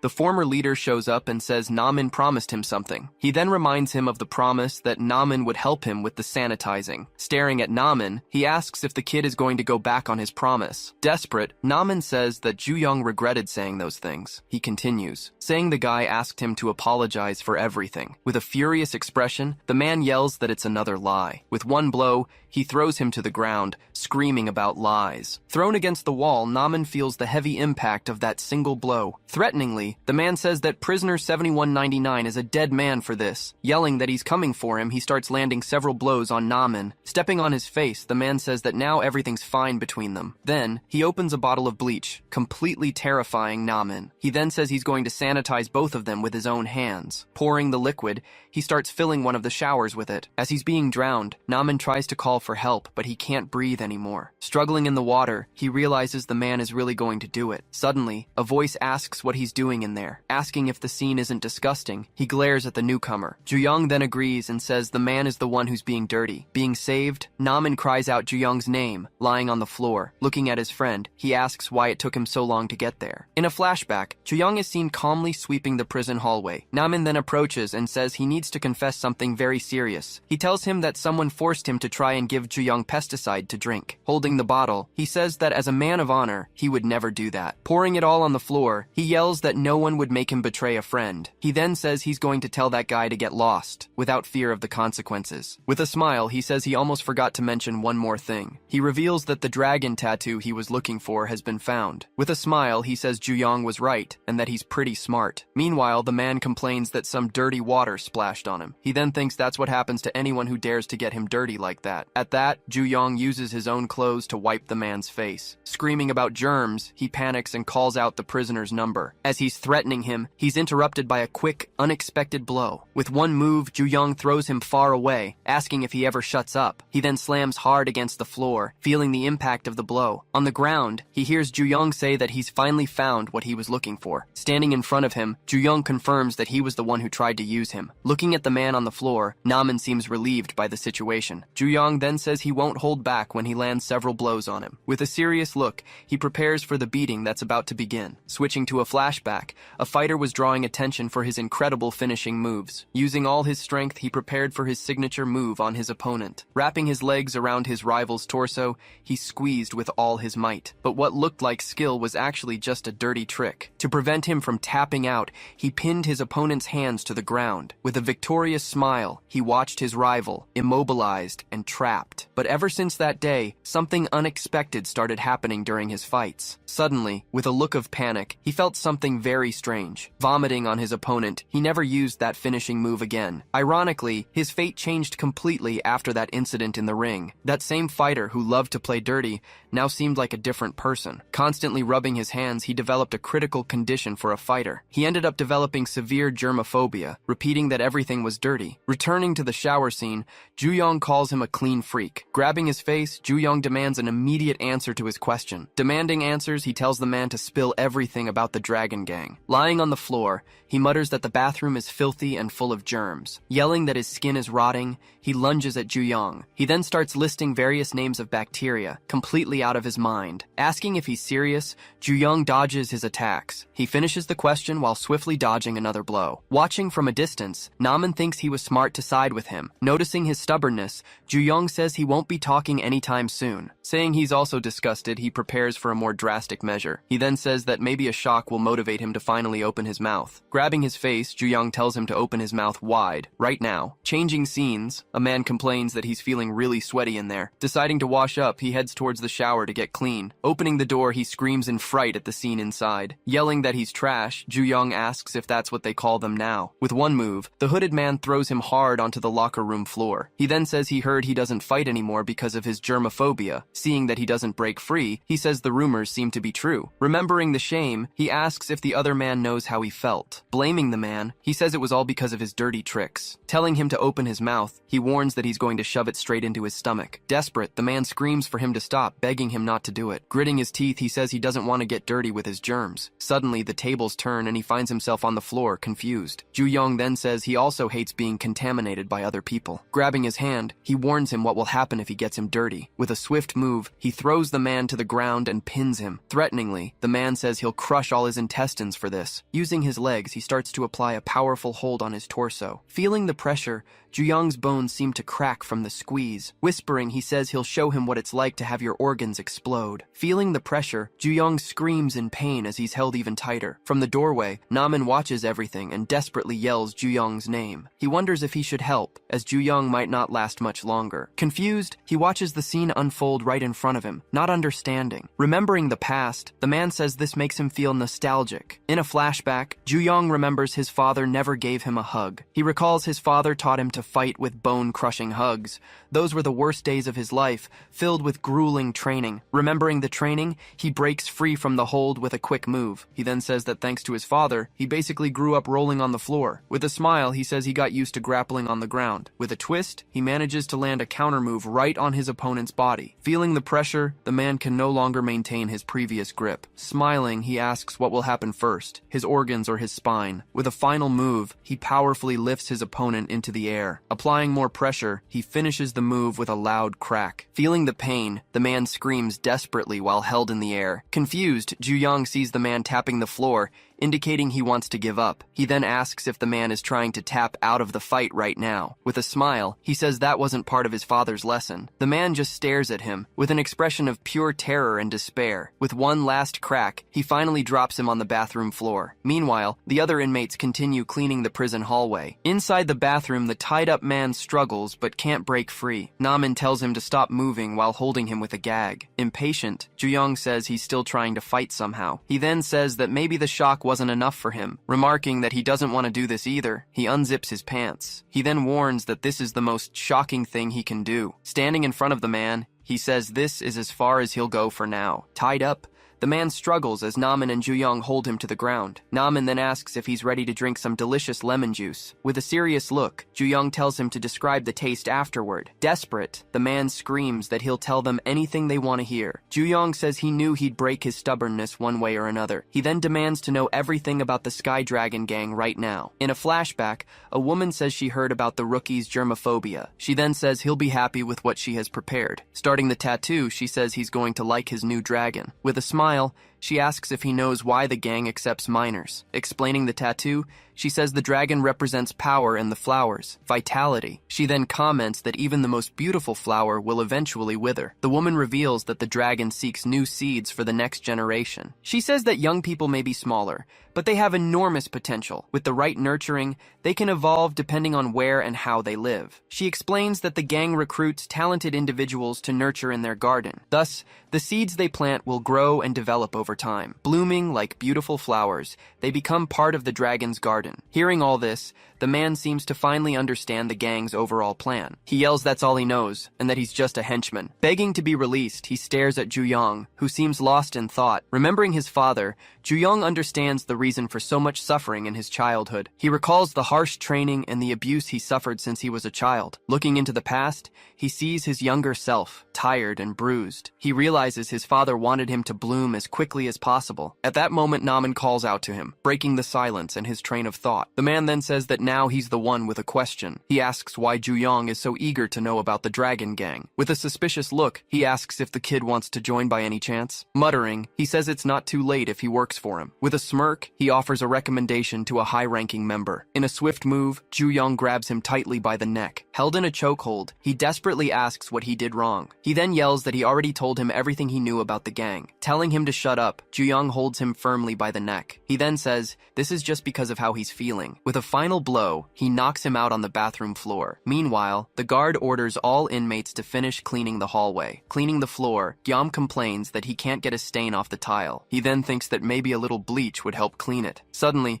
Namin shows up and hands him a bottle of bleach. Surrounded by the others, Namin makes a scene and calls him boss in front of everyone. With the bottle in hand, he says he wants to thank him for something. He talks about the relief he felt when Ju-young defeated the germaphobe. Holding the bottle, Ju-young suddenly seems to remember something important. Recalling, he asks if the man hadn't tortured him with bleach before. He finishes the question, remembering the story he told about his old room. Asking how he survived, Guillaume stares at him, not quite understanding the story. Naman then confirms that the situation was pretty wild, and that he foamed at the mouth. He reveals that he swapped the bleach for soapy water beforehand. He explains that he had to lie to a lot of people to get his room changed. Ju-young just listens in silence, still not believing the story he told. Saying there's no need for thanks, he says he only did it to find the tattoo. Naman then asks why he's looking for that dragon gang. With a serious look, Ju-young replies that it's so he can land a few hits on them. He says he's already taken down 2, but doesn't know how long it'll take to find the rest. Ju-young then wonders if the 2 inmates had anything in common. Thinking it over, he seems to start connecting the dots and understanding everything. He realizes that the 2 men he defeated were the room leaders. Determined, he says he'll go after each leader one by one. Naman then reveals that next week, all the leaders are going to meet. He explains that they're all gathering for the so-called Meeting of the Kings. Asking if he hasn't heard of it, Naman seems surprised by his reaction. He says the meeting is for them to improve their relationships with each other, but in reality, the meeting is for them to discuss all their crimes. Angrily, he says that it's basically a criminal cartel. Ju-young then says that's convenient for finding them all in one place. Warning him of the danger, Naman tells him not to forget where he is. He reminds him that the worst juvenile criminals of all are gathered here. At this meeting, he'll be in the middle of the most dangerous inmates in the prison. Telling him to be careful, Naman advises him to keep his head down. Elsewhere, an inmate comments that he heard about Zhang Chan and the germaphobe. He says some kid named Juyang Cha was the one who took them both down. Asking if anyone's interested, another inmate says he couldn't care less. He adds that he hates attention seekers and that they need to be taught a lesson. Reading a book, another inmate tells him to contain his anger. Suddenly the door opens and they notice an unexpected presence. With a shovel in hand, Juyang says he wouldn't have gone to so much trouble to find them. Snapping the shovel in half, he says he didn't know they'd all be gathered together. Leaping forward, he propels himself with great speed and force. Running toward them, he charges at the group of inmates. Suddenly, all the room leaders appear gathered in the same place. Among them are some of the most feared faces in the entire prison. One of them then asks if the Sky Dragon really wants to nurture new seeds. With the shovel in hand, Ju-young says he'll make sure of one thing. He then adds that he's going to crush them all until nothing is left. Working in the yard, a guard shouts that the pipes need to be fixed. Calling out to Guillaume, an inmate says their boss is going somewhere. He explains that Ju-young is going to the Gathering of Kings and asks for a word of support. Confused, Guillaume asks what exactly this Gathering of Kings is. One of the inmates then offers to explain the situation better. He says it's an event approved by the director for the leaders to socialize. The inmate warns that they're more like huge, dangerous criminal organizations. Awkwardly, Guillaume wishes him good luck, but Naman asks for more enthusiasm. Holding the shovel, he reminds him that those people are wild and dangerous. With a serious look, he advises him not to do anything stupid there. Facing the other leaders, one of them asks about the new dragon seeds. He then says he's going to make sure to do something very important. With a determined look, he says he'll crush them all without mercy. In the middle of the group, he's threatening one of the leaders present. The other inmates just watch the scene, unsure of what to do. With the shovel in hand, he dares them all to come at him. In silence, the leader just watches Ju-young approach with the shovel. With a smile, he says he refuses the challenge, leaving Ju-young surprised. Completely shocked, he asks what the man just said. He then explains that leaders can use violence to maintain order, but he warns that Ju-young forgot a crucial detail about the rules here. He says that the leaders he defeated had good reasons to fight, known as justification. That was what allowed the fights between them. Asking if he understands, the man stares at Ju-young with a serious look. He then says there's no justification for a fight with no gain. Warning him of the consequences, he says this will disturb the order. If that happens, the other leaders will surely end his life right there. With a smile, he asks if Ju-young still plans to attack him with that thing. Surrounded by the others, he faces the group of inmates in front of him. Ju-young then realizes he'll be attacked if he doesn't have a good reason. With a smile, he says this is exactly what he had imagined. He reflects that if he becomes an enemy to everyone, he'll never get out of here. Even though it was reckless, he wanted to confirm his suspicions about that leader. Stepping to the side, the man approaches him with a smile. He asks if Ju-young is done with his little act, since he knew he wouldn't be attacked. From his actions, he deduces that Ju-young holds a great grudge against the gang. With a smile, he says he thinks Ju-young is a fool for his actions. He adds that Ju-young needs to learn his place here. Meanwhile, in an empty room, the leaders prepare for the meeting. One of them then announces that the scheduled meeting will finally begin. All the room leaders gather for the Gathering of Kings. Starting the meeting, he says that some members couldn't attend today. He then names Seongho, Jungchan, and Gaeon, all leaders of their rooms. The others comment that the three didn't come because of their injuries. With his hands clasped, one of the leaders laments the absence of the three. He then thinks of the name Juyong Cha, the one responsible for all this. He then announces that the cause of their absence is present here. As the new leader of room 36, Juyong enters the room and faces them. The other leaders comment that they've heard a lot about him,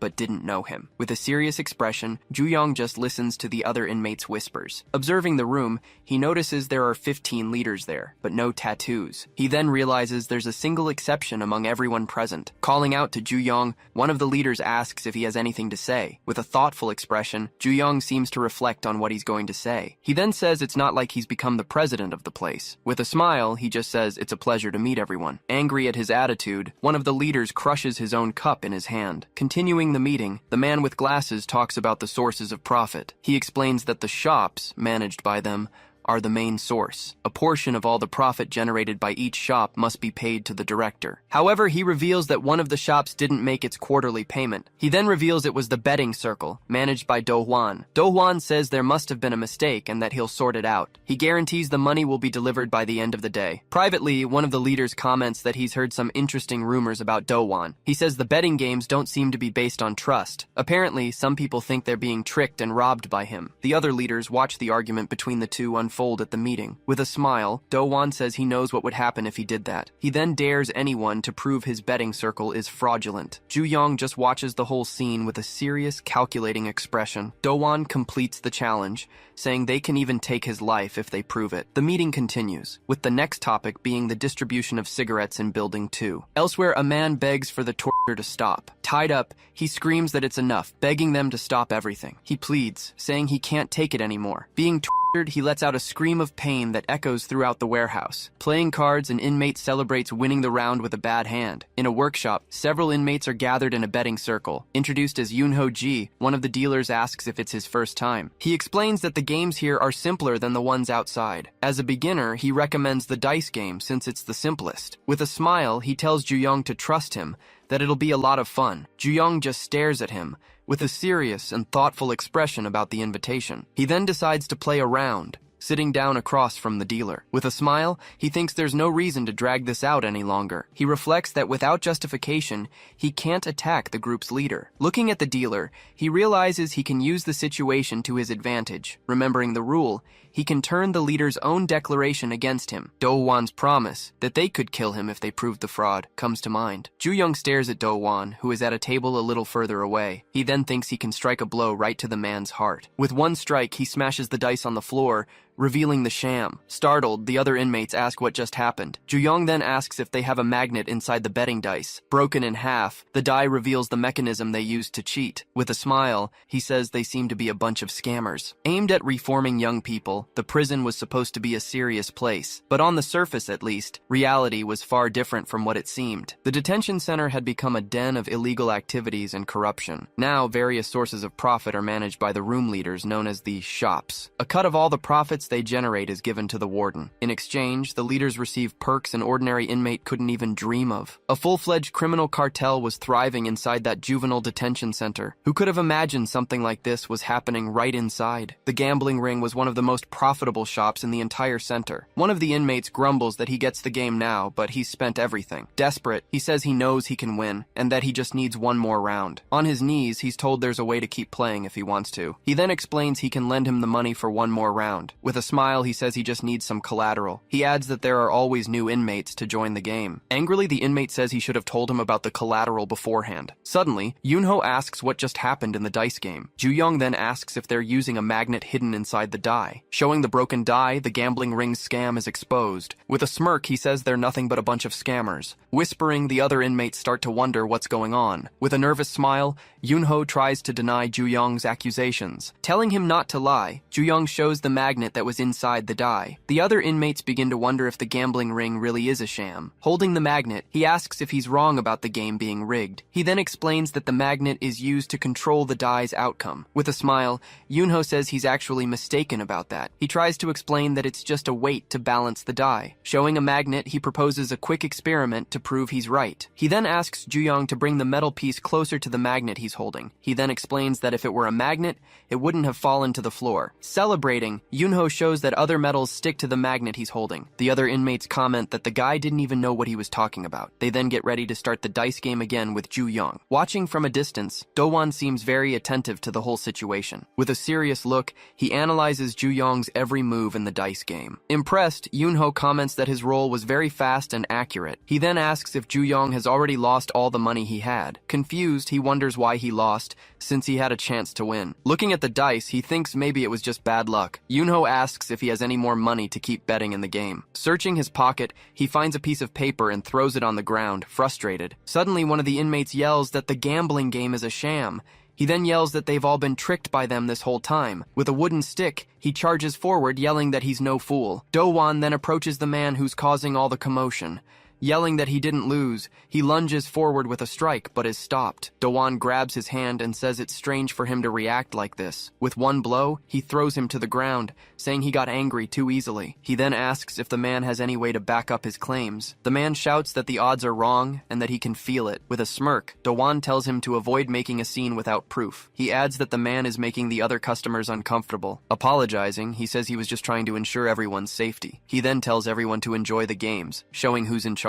Watching Ju-young, he thinks that he didn't expect to see another idiot trying his luck. With a serious expression, he says it's simple. You just have to be better at the game. Back in the cell, Guillaume asks how it went at the gambling ring. Ju-young replies that he lost all his money and didn't find any proof. He then asks Guillaume how his day was and what happened. With a smile, Guillaume reveals that they got what they wanted from there. He shows the cards, saying he stole them just as they had planned. Namin praises Ju-young's performance, which distracted everyone with the commotion. He explains that with everyone's attention on Ju-young, it was easy to grab the cards. While everyone was watching, he took advantage of the distraction for the planned theft. Asking what they think, Namin brags to everyone about his brilliant plan. Ju-young then says that if the games are rigged, there must be something in the cards. With a serious expression, he confirms that he's sure something is wrong. He believes there has to be something hidden in those playing cards. In a flashback, the inmate begs for his life, screaming that he doesn't want to. Tied up, he apologizes and swears he'll never do it again. As he's being tortured, he begs them to stop, but the man doesn't listen. Do-won then asks if he thinks his gambling ring is fraudulent. He says he hates liars who spread false rumors about others. Desperate, the man begs him to wait and not do anything rash. He then says he doesn't know what to do with guys like him. Taking a step forward, Do-won approaches Yoonho, who is watching him. Apologizing, Yoonho tries to explain himself, but Do-won asks about what. Trembling, he says it was Ju-young's fault for causing the commotion. Do-won tells him not to worry, as none of it was his fault. With a serious gaze, he stares at Yoonho, who becomes increasingly frightened. He then says his only job is to be a faithful employee. Commenting on Ju-young, he says the kid seems to hate the gang. He says he doesn't care if Ju-young comes after him, but not in his business. With an angry expression, he threatens him in case Ju-young causes trouble again. Back in the cell, Namin excitedly shouts that he's finally found the proof he needed. Confused, the others ask what he just saw. Showing the card, he points to the repeating circles on the back. He explains that 2 of the circles are slightly larger than the others. This way, Yoonho knows exactly which card it is, even when it's face down. With a determined look, he observes the details of the card they stole. He then says he now has the justification he so badly needed to act. Remembering the threat, Do-won had said that if he caused trouble again, he would act. He added that he would have to take him down once and for all. With the card in his hand, he now has the proof he needed to make a move. On a dark night, inmate Jong-soo Kim is called for his release. With his backpack on, he is finally discharged from the detention center. Suddenly, he spins around, startled, when someone calls his name. A strange man congratulates him, saying he's a free man now. Offering him some tofu, he asks if the young man had fun inside. He then adds on, talking about the fun he had in the gambling ring. Shoving the tofu into his mouth, the man says he knows exactly what he did. He reminds him there's a way to keep playing, even without money. You just have to put something up as collateral for another round of betting. Showing him a contract, he says it lists everything he put up as collateral. With a smile, he reveals that the young man gave up all his organs. Reading the details, he says the most important thing is his blood type. Excited, Excited, he says the young man's type, "Oh blood," is exactly what they were looking for. Begging them to wait, he tries to break free, but it's too late for him. With his mouth covered, he's thrown forcefully into a van. In the visitation room, Do-won talks to a man about his illegal business. He says the parts are always fresh because they come from young people. Showing off a new tooth, he thanks Do-won for his help with everything. Do-won is introduced as a middleman in the prison's organ trafficking ring. With a serious look, the man asks how long he plans to keep this up. He warns him that eventually, Do-won will end up taking all the blame. With a smirk, he asks what would happen if everyone found out the truth. Do-won then says that in this world, you can do anything with money. Back in his cell, Ju-young thinks that their scheme was to mark the cards. He realizes the difference is so subtle, it's almost impossible to see. Boasting, Namin says that maybe he should become a real detective. With the proof in hand, he says he now has the perfect weapon. He then reveals that tonight, they will return to the gambling ring. With a determined look, he prepares for the next phase of the plan. In a dark place, a light illuminates the path to an abandoned workshop. Thinking about the plan, he says his job is quite simple. Arriving at the game table, he's greeted by one of the dealers. After proving the fraud, he can finally go after Do-won. Suddenly, he stops when he sees Do-won standing in front of him. Saying he was waiting, he stares him down with a challenging gaze. He then invites Ju-young to play a game with him at the table. With a smile, he says he's curious to know Ju-young's motive. He adds, asking why he's so eager to take down the Dragon Gang. Angrily, Ju-young says that what he does is none of his business. He then proposes that if he wins the game, Ju-young will have to tell him. With a smirk, he thinks this might be a blessing in disguise and accepts. Accepting the challenge, he says he won't have to hunt him down anymore.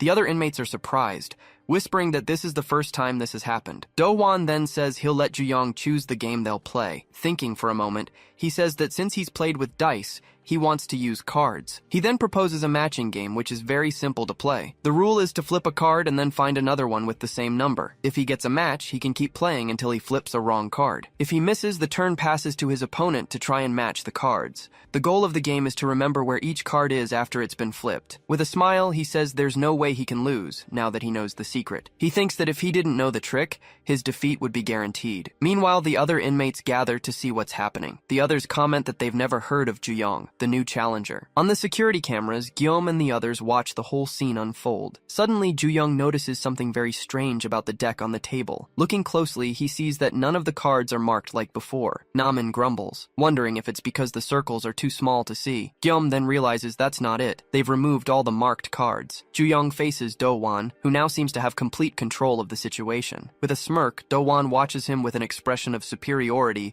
and contempt. He then asks if Ju-young likes the patterns on the cards. In a mocking tone, he says he only uses decks of the highest quality. He also comments that he has other games perfect for beginners like Ju-young. Startled, Ju-young thinks that he knows about the theft of the marked cards. He realizes that Do-won knows they stole the cards earlier. Suggesting a game, he says that maybe they should start with Catch the Thief. Yoon-ho then asks if both players are ready to begin. Announcing the start, he says the betting will begin now. Do-won places a stack of cash on the table as the opening bet. He says that should be a good amount to start the match. He comments that it would be boring to bet so little, being the manager of the place. Ju-young then asks what happens if he doesn't have any money. Yoon-ho then explains he can play if he offers something as collateral. He then shows him a contract and tells him to sign on the dotted line. The paper is an organ harvesting agreement, leaving Ju-young shocked by the proposal. He explains that he just needs to mark the parts he wants to bet in the game. With a smile, he says he's waiting for Ju-young to make his final decision. The other inmates are shocked, whispering that he's just putting on a show. Do-hwan and Ju-young stare each other down, the tension at the table thick. With a smile, he apologizes,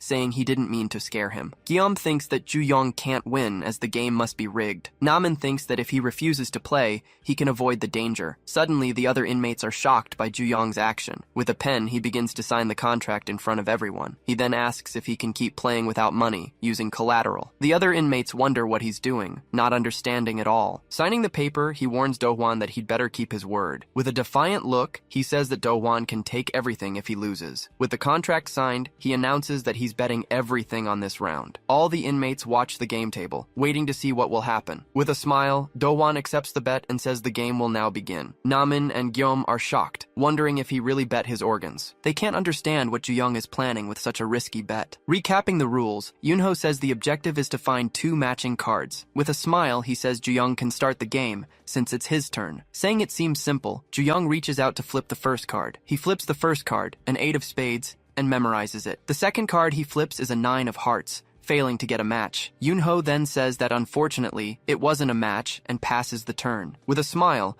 Do-won flips the first card, a 9 of clubs. He then says he remembers exactly where the other card is. With a quick move, he flips the other card and gets a pair. The other inmates comment that he got lucky right at the start of the game. With a serious expression, he thinks that luck is all you need. He says it's his turn, but Ju-young says that's not quite right. He reveals that he has already memorized the position of all the cards on the table. With all the cards turned over, he shows that he knows where each one is. Do-won thinks this is the perfect method, as there's no way to prove it. He reveals that he conspired with Yoonho to know the position of each card. As he takes everything from Ju-young, he watches him with no expression on his face. With a look of contempt, he thinks the situation is pathetic. In a flashback, Do-won's father asks why he loves him so much. With a smile, Do-won replies that the answer to that is pretty obvious. He then says he loves him because his father makes a lot of money. Laughing, the father says that he'll have to work much harder for his son then. He says he'll work hard to make a lot of money for his son. Looking at his father, he used to think he was the strongest man in the world. At least, that's what he thought about his father back then, until he discovered that his father was spending all their money on gambling. He then found out his father owed 500 million in private loans. Asking if his son loved him, he had no idea about the truth behind it all. He didn't know he was playing on machines that were all rigged. Do-won thinks that luck is smiling, but he's no fool. He chose to be on the other side of the game, the side that always wins. The other inmates comment that Ju-young hasn't gotten a single match yet. Whispering, they say the game is basically over for the kid. Ju-young then thinks this is a good time for his next move. He then says it's time to show everyone the truth. With one move, he flips a card and reveals the game is rigged. He then flips another card, making a pair of queens on the table. Surprised, the other inmates comment that he got 2 queens at once. They wonder if his luck is finally about to turn in this game. With another move, he flips 2 more cards and gets another pair. With a smirk, Do-won says things are getting more interesting. The other inmates shout, impressed by the sudden turn in the game. Without a single mistake, Ju-young keeps flipping cards and making pairs on the table. Reaching 14 pairs, he doesn't stop hitting the matches. They then realize he's about to take all the cards. Shocked, Do-won thinks that this can't possibly be happening. He remembers that only he and Yoonho knew the positions of the cards. Only the two of them knew the exact order of every card in that deck. With a smile, Yoonho just stares at him, a very strange look on his face. Announcing the end of the day, he tells everyone to leave and ends the game. While cleaning up, he finds a crumpled piece of paper on the warehouse floor. Holding the paper, he realizes there's more to it than meets the eye. He then remembers that Ju-young threw it on the floor during the match earlier. Uncrumpling the paper, he sees that there's something written inside.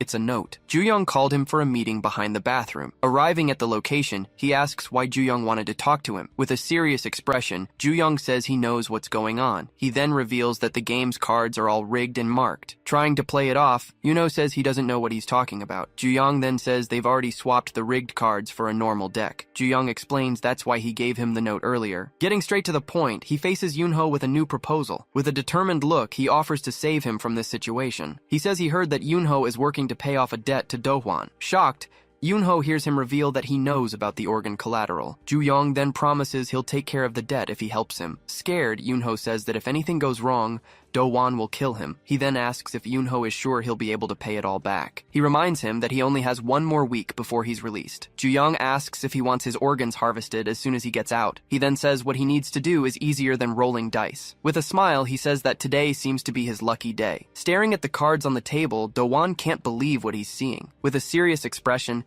he says he might just have a very good memory. He reveals that he memorized the deck after Yoonho handed it to him. The other inmates whisper, wondering if Yoonho helped him cheat. Yoonho then confirms that Ju-young is right about what he said. He reveals that all the games in the betting circle were rigged. With this revelation, all the other inmates start whispering among themselves. He even says he can detail the exact method used in every game. Outraged, the other inmates demand their money back and move in on him. Angry, Do-won asks if they think his circle is fraudulent. With a smile, he says of course not, denying all the accusations. He then says he won't tolerate these lies and lunges forward to attack. With one blow, he strikes the table and shatters it with all his might. As the cards fly, Ju-young says that's justification enough for him. Remembering the promise, he said they could even put a knife to his neck. Facing Do-won, he says it's not a knife, but he has something different. Holding the table, he says this is enough to cut his head off. Papers are slipped under the door. Pounding on the door, A voice from outside shouts for them to open it. He screams from outside that he took the money to gamble. Demanding a response, the man keeps shouting for him to say something. In a memory, Do-won's father cowered, saying he just wanted to make money. Then he remembers his mother, saying she only loved him for his money. Because of the stress from gambling debts, his father ended up bedridden. It was at that moment he started to understand how the world works. Sitting on the floor, he realized he couldn't protect his family like that. Looking at his sick father, he understood that without money, there was no protection. Back in the present, Ju-young says that what he's holding isn't a knife. Lifting a heavy object, Ju-young threatens that it will be enough to end everything. With a quick move, Ju-young lunges forward to deliver a powerful blow. Striking the ground, the blow kicks up dust and surprises the others around. After everything, Ju-young just stares at the situation with a thoughtful look. Looking at the damage on the floor, Ju-young says the target must have escaped. Revealing his presence, Do-won lands a direct hit, saying, "Of course not." Thrown back, Ju-young crashes through the wall from the force of the blow. Do-won confronts Yoon-ho, accusing him of betrayal. Grabbing Yoon-ho by the neck, he screams that he'll pay for this. Trying to explain, Yoon-ho talks about evidence but is cut off with a question. Meanwhile, another man is shown secretly taking the evidence. Startled, Yoon-ho recognizes the man who took the evidence as the other negotiator. Realizing it's a setup, he sees the negotiator running away with all the evidence. Unable to react, Yoon-ho understands he's been completely tricked by them. Slamming his fist on the table, Do-hwan shouts that he's the one who should be angry. He then accuses him of tarnishing the shop's reputation by siding with a stranger. Just then, Ju-young appears, as Do-hwan wonders if he offered to pay off the debt. Grabbing Yoon-ho, he says that nothing motivates people more than one thing. He throws Yoon-ho towards Ju-young and says, "Money." From the impact, Yoon-ho is thrown hard against Ju-young. "Don't get me wrong," he says, "I don't hold any grudges." But then he unleashes a series of blows, saying he won't forgive him either. Watching the scene, the other prisoner is shocked by the violence of the blows. After stopping, he just lets out a sigh before continuing the action. Looking at Yoon-ho on the ground, he comments that it looks like he ran away. Suddenly, a swift blow hits him, showing he wasn't alone. Taking the hit, Do-won is thrown far, crashing against the cars. Surrounded by money, Ju-young warns that he's not running away at all, and makes it clear he won't let the other one escape either. Fallen on the ground, a defeated Do-won can only look up. The scene changes, showing his father in the hospital, still in a coma. Remembering the past, he thinks about how gambling destroyed his family. Taking care of his father, he laments that his life was ruined by a scam. Holding his father's hand, he finally learned about his life. Remembering the past, he recalls the marks on his father's body. Then he understood how all the gambling debts were paid without money. A man then reveals that he was the one who sold his own father's organs. With a smile, the man says, "You can't trust anyone." Questioning why he's taking care of him, the man reminds him the debt was paid. He then asks if he suddenly decided to become a good son. With a mocking tone, he asks if being a good son offers any payoff. Just then, a life insurance policy is shown on the bed. The memory ends with the idea that you can sell your own family. Back in the prison, Do-won tells him not to worry about anything, but he warns that he wouldn't even dream of escaping from that place. Clenching his fist, he adds that all his money was still there. Ju-young then asks why he's so obsessed with money. Without answering, Ju-young unleashes a series of blows.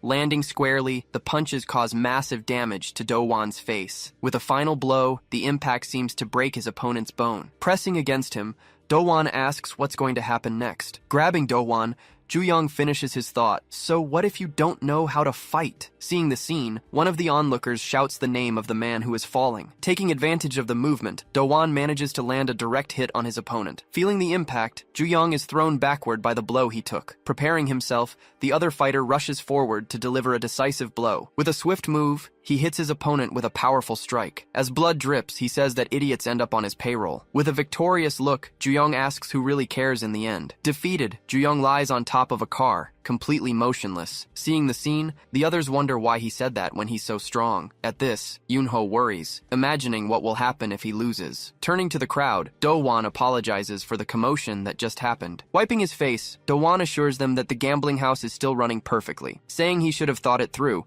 he comments that the cleanup will take a while. Agreeing with him, Ju-young says that no one in that gambling house was tricked, so there's no justification to rip his head off. Correcting himself, he says that he never actually needed a justification. Questioning Entering the place, he asks if this isn't a place for gambling. Proposing a game, he invites them to a round of hide and seek. Then he warns them that, ready or not, he's coming for all of them. With the warning given, the defeated Ju-young remains motionless on the car. Facing everyone, Ju-young prepares to start the chase he announced. At that moment, pieces of glass fall to the floor, breaking the silence. Getting up, he warns that if he catches him, he's a dead man. As the count is called, the prisoners look up apprehensively. Ju-young then announces he's coming, slowly approaching the group. Wiping the blood from his face, he readies himself for the final confrontation. His face bloodied, he asks if his opponent is finally ready. Inside the warehouse, tension mounts as the fight is about to restart. Getting up from the floor, Do-won asks if he really thought he would run. Grabbing some dice, he says he'd never run from a place like that. With a strike, he yells that he would never abandon the place he built himself. Blocking the blow, Ju-young says that Do-won seems a bit delusional. Warning that his tower will turn to ash, he throws him to the ground. Saying he's tired of hide and seek, Ju-young holds the almost defeated Do-won. Suggesting a new game, Ju-young proposes they roll the dice to decide. Showing the result, the die on the floor reveals the number rolled was 3. Declaring it's 3 hits, he lands a quick sequence on Do-hwan. Lying on the ground, Do-hwan asks if Ju-young thinks he can beat him. Saying he's different, he claims he knows how to use his brain to his advantage. Ju-young throws a die to the floor. Do-won boasts that he's full of ambition. Spinning across the warehouse, the die keeps rolling without stopping for a moment. Reflected in his eye, the die reveals that Do-won has a grand plan. In a pitying tone, Ju-young comments on his ambitions and his plan, but he points out that the die has stopped, showing he has no luck at all. Realizing his defeat, Do-won angrily yells for him to cut the crap. Announcing 6 hits, Ju-young unleashes a brutal sequence of attacks on the boss. Completely defeated, Do-won lies on the ground, unable to react. The scene changes. A tattoo artist hopes his mother won't see the tattoo. Asking what young people like, she mentions designs like koi fish and goblins. She then asks which design he's looking for to get tattooed. After a moment,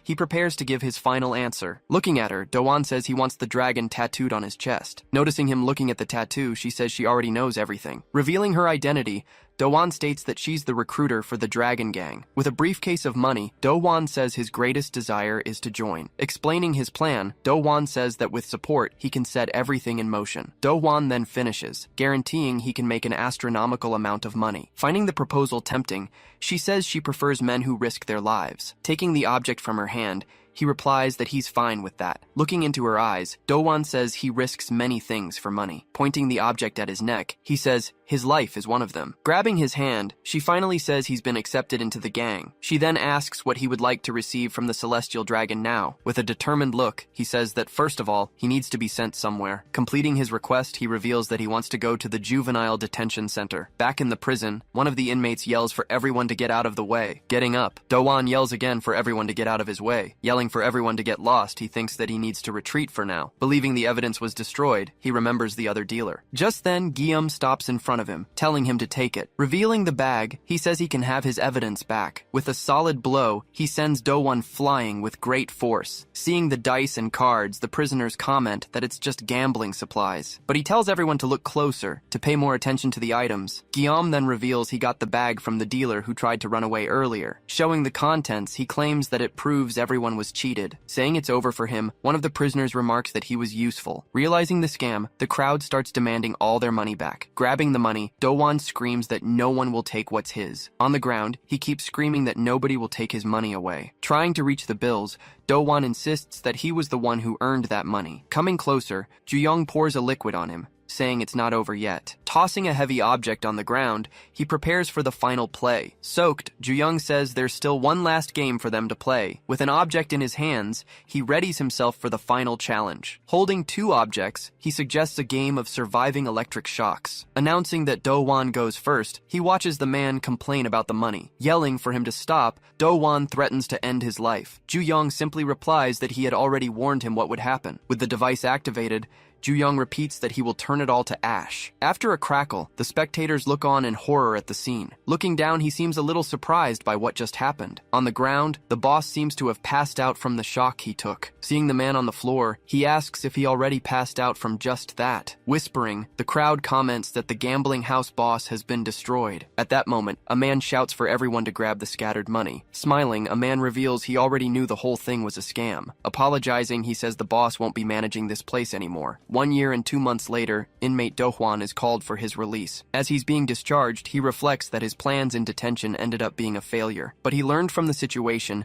and managed to plan something much better. While thinking about how to start over, a familiar voice calls his name. Waving from a distance, a man celebrates, saying he finally got out. Offering a gift, he says he brought tofu and that it's the best. Apologizing, he says he couldn't provide the goods and asks for some time. Agreeing to the request, the man says sure, but first there's something to discuss. He then reminds him of the borrowed money, but Do-hwan says he has nothing. Saying it's okay, he smiles and says they are both specialists. Showing him a van, he claims there's always another way for everything. Inside the vehicle, a man is revealed lying on a stretcher with equipment. Calculating the debt, he says he's going to add the highest interest rate. Revealing the total, he says the debt comes to over $1 billion. Shoving him inside, the man warns that they're on a tight schedule. The van speeds off as the clients couldn't be kept waiting. Recounting what happened, he says that's how they got Do-hwan. Discussing the plan, one says he found the guards, and the other found the evidence. Peeking through the door, he confirms that another one of the targets has been defeated. He then remembers that he had already defeated 3 members of the Dragon Gang. Thinking about the next step, he prepares for what's to come. Back in the cell, Ju-young looks confused by something he sees ahead. Just then, a man appears at the door, and the others ask what he's doing there. Recognizing the newcomer, he seems to remember something important about him. Showing a photo, the man asks if that's the girl who was run over. With a quick blow, Ju-young lunges at the man, saying it's a shame. The blow lands squarely, sending the stranger flying to the other side of the cell. Asking for a pillow, Ju-young leaves his cellmate completely confused. Holding the man down, he says he doesn't want anyone in the hallway hearing the screams. Starting the count, he screams the number 1 out loud. Lying on the floor, he keeps counting to 3 while looking at the graffiti. Looking at the writing on the wall,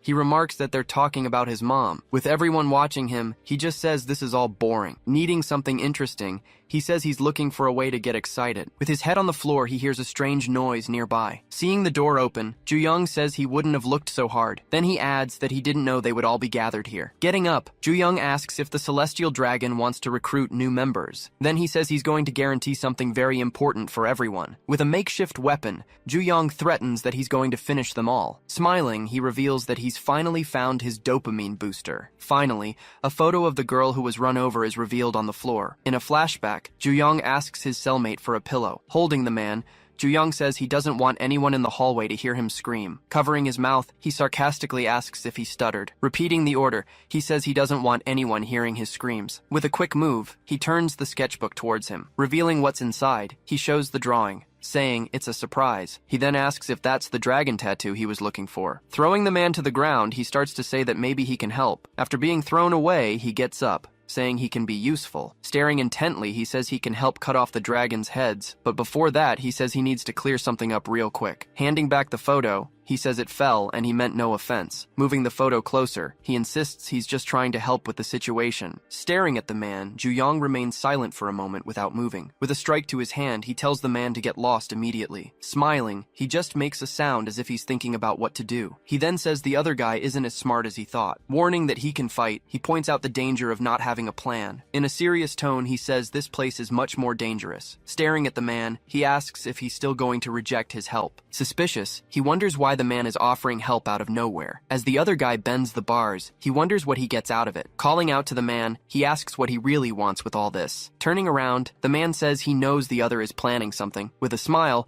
he reveals that what he wants is a dopamine rush. The next day, the inmates gather in the detention center's auditorium. Celebrating, the prisoners can hardly believe what's happening inside. One of them comments that the place usually stinks of sweat, but it has changed. With the arrival of a choir, the atmosphere seems to have completely transformed. Impressed, the inmates even feel holier with the choir's performance. Commenting on the volunteers, one of the inmates says he loves big cathedrals. Correcting his cellmate, he says it's actually the Virgin Mary. Watching the stage, he focuses his gaze on the name of the volunteers' cathedral. In a memory from the past, a church's stained glass window is shown with a warning. Inside the church, a girl walks alone as the same phrase is repeated. The details of the stained glass window are shown, revealing the image of a saint praying. Arriving by surprise, a girl opens the door and startles the young man there. Identified as his friend, she says with a smile that she's finally found him. She then finds him sleeping, saying she knew he'd be hiding there. Waking up, he complains about the cold, but she says she warned him about it. With a smile, he says that even though it's cold, it's better here than at home. Hearing his answer, she falls silent with a slightly sad expression. Just then, the door opens, and he asks if she brought someone else. Startled by the noise, she begins to wonder what's happening. At the door, another girl asks for her, saying they're looking for her. Worried, she says that if she gets caught, she'll get in trouble too. Asking for silence, she warns that if they're discovered, they'll have to clean the cathedral. Back in the present, he continues to watch the choir's performance in the auditorium. Whispering, one of the inmates points and asks if that's a miracle. Another comments that she seems to have a halo and her voice is beautiful. When asked which one, he points out it's the girl in the center. Everyone then recognizes her, saying that's the famous saint of the choir. Watching everything, he seems to recognize the girl who is performing. He remembers the girl who called out to him in the church a long time ago. Confirming her identity, he wonders if that really is Yoonha Seong. On stage, the girl looks confused by something she sees in the audience. Surprised, she recognizes him and calls his name softly. In the cafeteria, the inmates continue to talk about the girls from the choir. One of them comments that she thought they could help all the inmates. But looking at their behavior, she concludes they're a lost cause. Holding a sausage on his fork, an inmate says it looks quite appetizing. Personally, he says he's got his eye on a very different dish. Handing a box to her, another inmate says he's also interested. After eating, he's left licking an empty cup with a fixed stare. Now with the boxes, they wonder what can be found inside them. Complaining, one of them asks why they have to do anything for those demons. Continuing to grumble, she says they should just eat the leftovers. With his hands together, one of the prisoners gives thanks for his daily bread. Thanking the sisters, he wishes for the Lord's blessing to be with them. Surprised by his attitude, the two whisper, guessing he might be Catholic. Making the sign of the cross, he begins to pray in the name of the Father. But he finishes the prayer, revealing it was actually a Buddhist chant. Thanking them for the offering, he walks away from them and leaves the cafeteria. As they walk, one of the girls asks where her friend Yoonha went. She answers that her friend just needed a short break. Complaining about the heat, she comments that the place is a bit too stuffy. To this, he replies that it's probably because the space is too cramped. She then apologizes, saying it was the most discreet place she could find. With an awkward smile, she remarks that it's been a long time since they've talked. Remembering the past, he recalls when the three of them always used to hang out together. He then says her name, standing silently beside her for a moment. When she starts to talk about Yoonha, he cuts her off mid-sentence. Saying he understands, he recalls how the two of them used to be inseparable. After that, his gaze changes, focusing on her more intensely before he speaks. Apologizing, she then says that he must have felt lonely. Flashing back to the past, some students are whispering about a girl in the school hallway. Walking down the hall, the girl, named Yoonha, catches everyone's eye. Sitting at his desk, he wonders who she came to see on their floor. Stopping in front of him, she calls his name and asks why Ju-young didn't answer. He apologizes, but she presses on, asking if he even read the messages. Explaining the situation, she says she won a bunch of gift coupons and can't use them all. When she asks for his help, he tells her he already has plans to go out with Daeon. Hurrying away, Ju-young says goodbye and tells her maybe he can help next time. After he leaves, the expression on her face suddenly changes completely. Back in the present, she apologizes, saying she knows it was very hard, since he must have felt so alone. Pulling back a little, he asks what's wrong, a faint smile on his face. Saying she understands him, she talks about what it's like to feel alone in the world. Holding his hands, she tells him he's not truly alone anymore. Looking into his eyes, she assures him that from now on, she's there for him. Calling her name, he stares at her with a serious, distant look. She then asks why he never answered any of the letters she sent. Startled, he asks if something happened, but she just laughs. With a smile, she says he really hasn't changed at all since then. Twirling a strand of her hair, she continues to stare into his eyes. As she starts to speak, she seems to want to tell him something important right then. Just then, a guard appears, asking if one of the inmates has had lunch yet. The guard then announces they're handing out the meal trays and that he's hungry. Remembering the time, she says she forgot and lost track of time. Getting up, she says her goodbyes, telling him it was great to see him again. With a determined look, he tells her he'll see her on the outside in 3 years. Before leaving, she turns back and calls his name one more time. She then tells him she'll be back next week to visit him again. Explaining the situation, she says her cathedral has agreed to do volunteer work. With a smile, she says this means they'll be seeing each other more often. In the cafeteria, one of the volunteers asks an inmate how his meal was. Offering to help, she says she can clean up everything so he can rest. The inmates stop her, saying she's a saint and that they'll clean up. The other volunteers also approach, asking to receive her blessing. Watching the scene, a colleague comments that she really likes to be the center of attention. She adds that she didn't think the other girl would flirt with criminals like that. Whispering, one of them says that a certain rumor about her might actually be true. Overhearing the conversation, he hears them say she frequents some suspicious places. One of the guards, watching the scene, says she seems to have a lot of faith. He then adds, faith in her skills, if you know what I mean. Elsewhere, the Mother Superior prays, saying the world saddens her. One of the inmates, bored, asks when he'll finally be free from this life. Quoting the Bible, the Mother Superior says the truth will set them all free. She continues, saying that through faith, everyone can achieve freedom from sin. Looking at the inmates, she announces that today they will all be set free. On stage, the Mother Superior invites everyone to dance to the sacred rhythm of the music. To the sound of the beat, one of the volunteers starts to move on stage. Following the rhythm, she keeps dancing, drawing everyone into the performance. With great energy, the volunteers dance while the inmates shout and cheer. Everyone then chants her name, saying the saint is dancing for them. Watching the scene, one of the inmates comments that the girls are very beautiful. Two of them then whisper, planning to sneak into the volunteer's dressing room. Looking at his friend, he tells him to just trust him and follow the plan. After the performance, the Mother Superior thanks and congratulates them all on a job well done. One of them comments that the screaming made her deaf, and the Mother Superior calls for them. In the hallway, a girl screams that the other one is wearing pink and tells her to let go. Hearing the noise, the inmates comment on the color of the girl's clothes. Excited by the discovery, they say they want to see what else the girls are wearing. Holding a doorknob, one of them wonders if this is paradise. Appearing at the door, he apologizes, saying they got off at the wrong stop. He then informs them that the two inmates are in hell right now. With one blow, he knocks both men to the ground and closes the door. Quoting the 10 Commandments, he mentions the 7th, which condemns adultery. Lying on the floor, he warns that anyone who commits adultery will never be forgiven. The religious leader then says the Lord will not forgive a blasphemous act. He then gets up, his hands in prayer, and a smile on his face. Watching the scene, one of the inmates wonders what they're talking about. Just then, Yoonha appears and asks what's going on in there. Startled by the situation, Yoonha freezes, just staring at everyone. Then one of the men screams, scaring the girl and making her back away. Grabbing Joo-young's arm, she shrinks back, afraid of what might happen. Turning to her, Joo-young asks if she's okay after the scare. Stammering, she apologizes and awkwardly pulls away from him. A week later, the scene shifts to the front of the detention center. In the auditorium, the Mother Superior begins a sermon on the forgiveness of sins. Meanwhile, in the donation room, one of the inmates starts to complain. Joo-young says he's being forced to carry all these donations to the storage room. Surrounded by other inmates, Joo-young asks if they can't just leave him alone. One of them says it took him a while to notice, but now it's too late. With a knife in his hand, he yells that it's too late for him now. Charging at Joo-young, the group attacks, stabbing him repeatedly. Holding a box of bottles, he says God would punish him for this. Clutching the box, Joo-young says they've ruined a perfectly good donation. With a pop, the bottles explode, distracting the attackers. Soaked, one of the men yells, but manages to say he's realized something important. He then adds that he's sure someone else is behind this. With a final blow, he throws him to the ground with all his might. Staring at the fallen man, he asks who sent him. Hearing a strange noise, he whips around, trying to see what happened. A guard enters the room, asking what was going on in there. Confused by the situation, the guard just stands there, not understanding what's happening. Seeing the guard enter, the girl is surprised by his unexpected appearance. Noticing her presence, the guard asks what she was doing in there. Noticing the belt on the floor,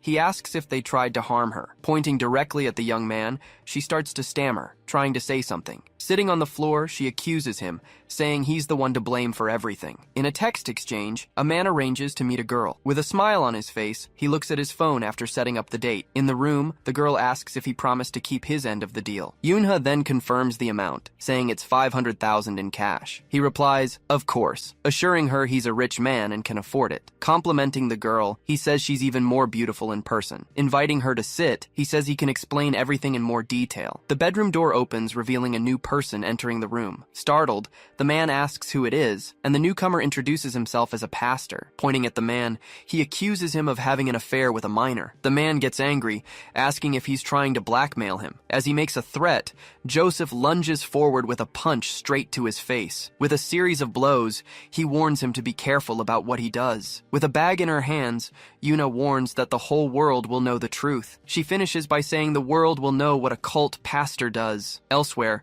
a man begs for his life, but he is held down firmly. A man tells him not to worry, that they won't ask for much. Finishing the sentence, he says that everything they do is in the name of the Lord. A guard calls out the name and number of an inmate in the hallway. Opening the cell, the guard informs him that he's going to solitary confinement. Talking to him, the guard asks why he did that to the visitors. He says he knows about the special treatment the warden gives him, but he explains that since visitors were involved, he had no choice but to punish him. Pointing to the camera, he warns that the Department of Justice is monitoring everything. The guard then comments that he doesn't understand why someone would do something so horrible. Leaving the hallway, he He adds that you don't expect this in a detention center. In a memory, the girl accuses him, saying he's the one to blame. Locked in solitary, he wonders what Yoonho was thinking when she did that. The scene then shifts back to the afternoon of the cathedral's volunteer event. In the parking lot, the cathedral bus waits to take the volunteers home. Inside the bus, Joseph says the Lord willed for them to meet again. Surprised, Yuna sees the inmate who claimed to be religious sitting next to her. Asking if he's even allowed to be there,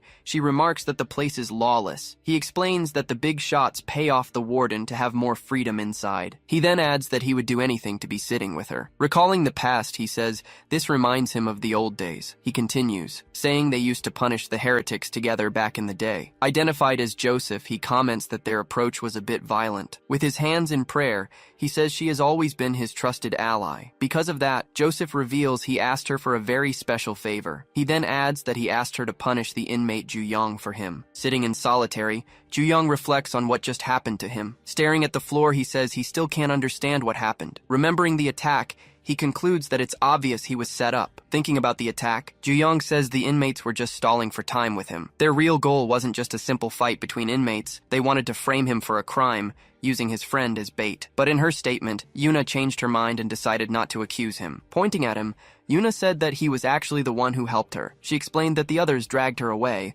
and that he saved her. The guard then orders the other inmates to be taken out of there as quickly as possible. Imprisoned, he wonders how and who put her in that dangerous situation. He also wants to know why she changed her mind and saved him. Now in solitary, Ju-young calls the guard and asks him for a small favor. He warns him not to be obvious, as the camera was still there. Ju-young says he just needs to talk to a specific person. Remembering the previous week, a man talks about the first visit to the center. Joseph says he saw her hiding, trying to avoid him at all costs. It was in that moment he realized she had fallen for the heretic. With a smile, he says that's why he gave her a chance. Joseph says he gave her the chance to punish the heretic of her own free will. Grabbing her, Joseph asks why she didn't punish him when she had the chance. Clenching her hands, Yuna says she doesn't want to punish anyone like that anymore. He then reminds her that she used to do everything he asked. In a threatening tone, he asks if she's forgotten about the videos he has. He then tells her not to stray from the path and to keep helping. Threatening her mother, Joseph cuts her off as she shouts that she won't do it anymore. Standing up, she warns that she's going to report him to the police for everything he's done. She then adds that she'll tell them about all the crimes he's committed. With the commotion, his rosary falls to the floor, startling the girl. He then says it seems she's become more corrupt than he imagined. Grabbing her tightly, he declares that she is now a heretic just like the others. But he tells her not to worry, with a terrifying look on his face. With a smile, he says he's going to cleanse her of all her sins. Screaming in terror, she tries to pull away, but he tells her to go ahead and scream. He warns that with the choir and the bus outside, no one will hear her. With a smile, he says it's just the two of them alone on the bus. Just then, the bus door opens, revealing someone's arrival. Surprised by the appearance, he turns to see who just got on. Walking up the steps, a mysterious silhouette slowly approaches the two of them. Frightened, she shrinks back, not understanding what's happening. Standing in the aisle, Ju-young, who was in solitary, stares down Joseph. Puzzled, Joseph asks how he managed to get out of solitary so quickly. He then adds, questioning how he managed to escape and get here. Asking for a moment, Ju-young turns to the girl with a strange look. He then says he needs to take care of something before handling the situation. Pressing a button, he tells the guy to go ahead with his plan. With a loud noise, the bus door slams shut, trapping everyone inside. Staring at Joseph, Ju-young reveals he plans to do the exact same thing. Calling the guard, Ju-young asks for a quick favor, emphasizing its importance. He explains that he can't be obvious about it since the cameras are rolling. With a serious look, he states he only needs to speak with one person. Reaching the corridor, he finds the other inmate, who celebrates his arrival. Grabbing the bars, the prisoner admits he's jealous of Ju-young's private cell. Irritated, Ju-young snaps that he's in no mood for jokes and gets straight to the point. Recalling the proposal, he mentions that the man once offered an alliance to help him. He remembers the moment Joseph tried to approach him before. In a stern tone, he tells Joseph the time has come to prove his worth. Lowering his head, the prisoner asks Ju-young to tell him everything he knows about them. Joseph then asks what exactly Ju-young wants him to do to help. With a smirk, Joseph asks what kind of assistance he's looking for. Meanwhile, the girl lying on the bus floor calls out his name. Witnessing the scene, he screams his friend's name and rushes toward her. With a look of pure fury, he commands Joseph to get away from her immediately, warning him to back off. Joseph claims it's not what it looks like. With a smile, he insists that this is merely a religious act. He repeats his command with rage, ordering Joseph to step away from her at once. Standing up, Joseph insists it's a religious ritual and prepares himself. With firm steps, he slowly advances toward the Juyong, who dared to challenge him. He says it's a difficult concept for a heretic like him to grasp. With a leap, Juyong lunges forward to land a blow against his opponent. The hit connects squarely, sending Joseph flying back with immense force. Feeling the impact, Joseph screams at him to stop this nonsense. Looking at the girl, Juyong declares that what Joseph did to her is a crime. Delivering a series of strikes, he shouts that it's a crime and the punishment must be death. But Joseph stands back up, appearing as if he hadn't felt the blows at all. Praising the hits, he remarks that Juyong certainly knows how to throw a punch. He then asks who taught him to fight in such a unique style. With a quick strike, Juyong replies that it's none of his business. He then states that he didn't learn to fight from any ordinary human. The only thing Joseph has, according to him, is a body blessed by God. Worried, the girl screams his name, terrified of what might happen next. With a powerful strike, Joseph boasts about his blessed body. Terrified, the girl covers her mouth, unable to believe what she's seeing. Slumped in the hallway, Joseph claims he is the Lord's messenger on this earth. Completing his thought, he says his mission is to punish all heretics. Turning to the girl,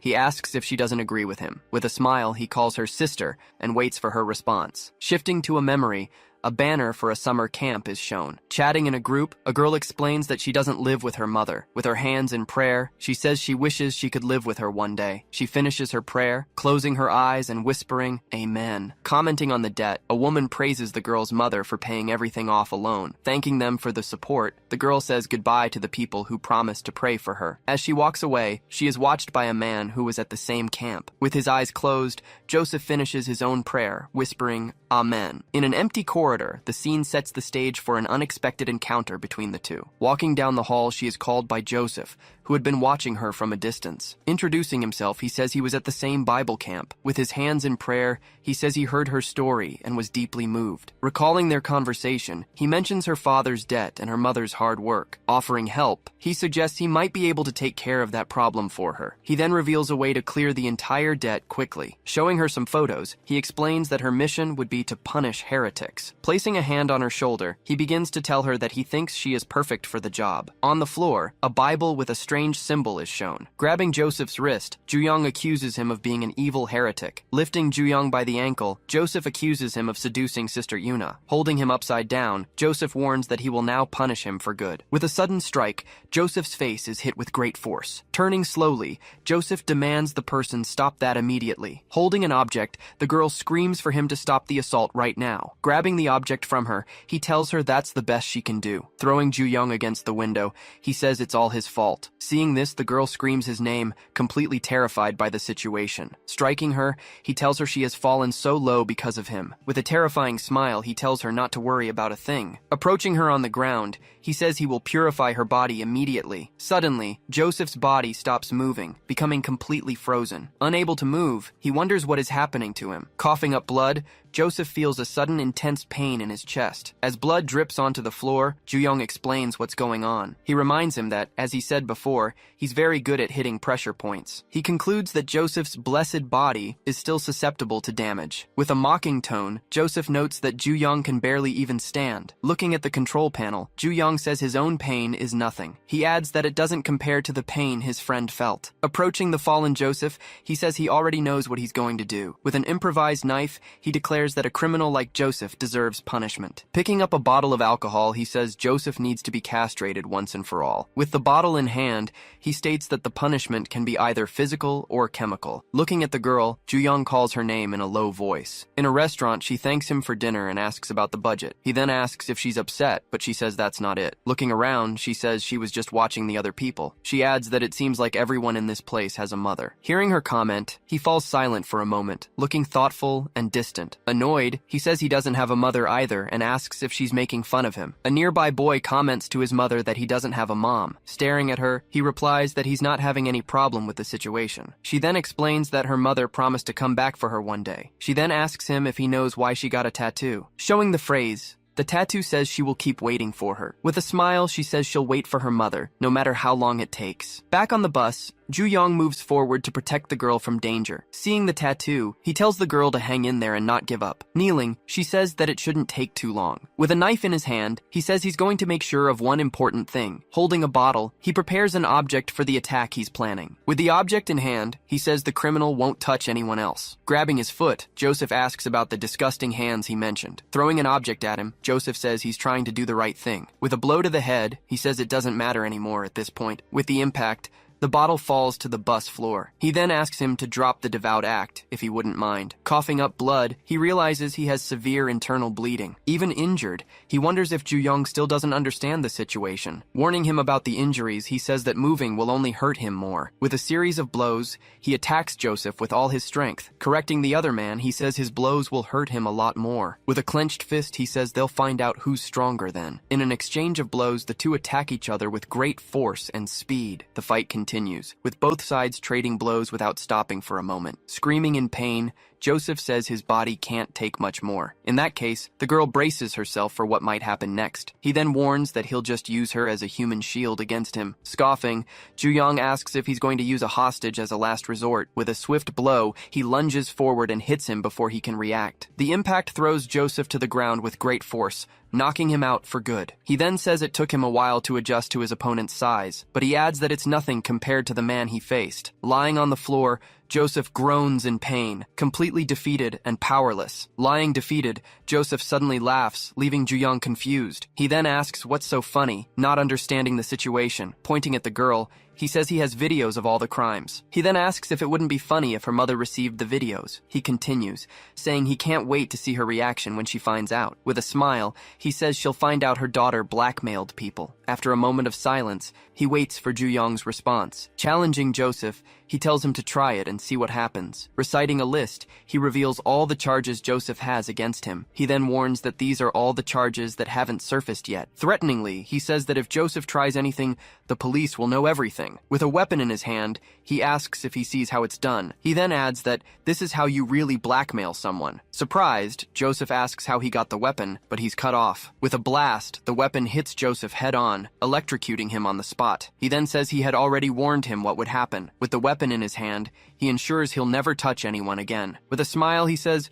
Joseph won't be able to use that again. Lying on the floor, Joseph wonders what kind of castration that was. Turning around, Yuna calls out Ju Young's name. Running toward him, she asks if he's okay after the fight. Apologizing, she says he got hurt because of her and blames herself. Placing a hand on her shoulder, he tells her to worry about herself. He then asks why she didn't tell him she was being blackmailed. Stammering, she clasps her hands, not knowing how to answer him. She asks how he found her, and he says it was because of a habit. He explains that she always twirls her hair when she wants to hide something. Saying he should have realized, he apologizes for not noticing sooner. Seeing a scratch, she says he's hurt and needs to take care of it. He then says he can just put a bandage on it, and she calls him reckless. Looking at her, he asks her to promise not to do something so dangerous again. With a serious look, he asks if she agrees not to take such risks anymore. Surprised by the request, she stares at him in silence for a long moment. With a smile, she agrees to his request and says it's okay with her. Suddenly, a loud engine noise startles them both, and they look to the side. Breaking the window, a man at the wheel calls the couple lovebirds. He then says the two of them are too cute together, and that it bothers him. In a mocking tone, he says he's very jealous of them. The engine noise continues, and Ju Young wonders what's going on. He then asks why the prisoner is suddenly starting the car. With his foot on the pedal, he says he's going to step on it anyway and accelerate. Charging forward, he says, "This is for all the single people in the world." Shouting in anger, he says he hates couples and he's going to destroy them. With a loud roar, the bus accelerates at full speed. Gangsters have several ways of getting rid of bodies. Some methods include burying them in concrete, dumping them in the ocean, or burning them. To destroy the evidence, all these methods are quite effective. Then Gang Chan-ju explains they don't need to worry about that. According to him, the Sky Dragon likes to keep everything fresh. Revealing several bodies, he says they can be reused if needed. He then asks the tied-up man if he has any last words. He yells that the gang won't last long. Continuing his warning, he says someone will take them all down. Afterward, he throws the man into the water, wishing him a nice trip. As the body sinks, he just watches in silence. Seeing his phone ring, he walks over and answers the call. He introduces himself as Gang Chan-ju from the Dragon Gang. On the other end of the line, Someone gives him some information. Hearing what was said, he just asks if it's really true. Not understanding, he wonders what's happening over there. Inside a bus, the prisoner speeds up, shouting, "It's for freedom." Going full speed, he aims the vehicle at the gate. With a smile, the prisoner tells them to brace for a maneuver. Breaking through the structure, the bus smashes into the compound. After the crash, the vehicle finally stops amidst the wreckage. Worried, he asks the girl if she's okay, and she says yes. Furious, he yells at the prisoner, saying they could have been hurt. Getting closer, the prisoner whispers something. Then he points to a guard and yells for the young man to run. Pushing the two of them out, he tells them to get off the bus quickly. Once outside, someone asks if the cops are gone. Explaining the plan, he says they successfully framed the guy. Boasting about the situation, he claims the plan was perfect. Running towards the other one, he tells him to say goodbye to his savior. With a smile, he tells the two lovebirds to have fun. Watching the scene, Ju-young seems to be processing what just happened. Ju-young tells Yoonha that the nun must be looking for her. Asking him to wait, she starts searching her pockets for something. Then she says she can't believe she almost forgot. Handing him something, she says he might want to keep it. In his hands, he sees she just gave him a keychain. Ju-young starts to remember where he got that keychain. Remembering the past, they were all at an arcade, shouting directions at the claw machine. Showing she got 3, the girl surprises everyone with her skill. Encouraging the other, they say Ju-young needs to get a teddy bear too. Then, the bear keychain appears between their faces. She then suggests that they can each have a teddy bear. Saying it's perfect for them, she calls them the Bear Family. With a smile, she simply asks them to think about it. She says that as long as they have these, they'll always be together, no matter where. Stuttering a little, the other girl calls out Daeon's name. Then a boy tells her to stop being so cheesy, but the other one likes it. Back in the present, he keeps a firm grip on the small bear keychain. Then, a memory surfaces of her asking a question. With a smile, she asks him if they don't look alike. Back in the present time, he stares at the keychain in his hands. She explains she found it while cleaning Daeon's room. Remembering the promise, he recalls they would always be together with these. According to her, the keychain was on the desk, in plain sight. Another memory appears, with her asking again if they don't look alike. Smiling, he replies that it's the most stubborn bear he's ever seen. Saying she has to go, she says goodbye and starts walking away from him. Suddenly breaking into a run, she leaves him behind without any further explanation. Confused, he wonders aloud why she's in such a hurry. Fiddling with her hair, she says she couldn't confess to him. As she runs, she states that she tried to be a good friend until the very end.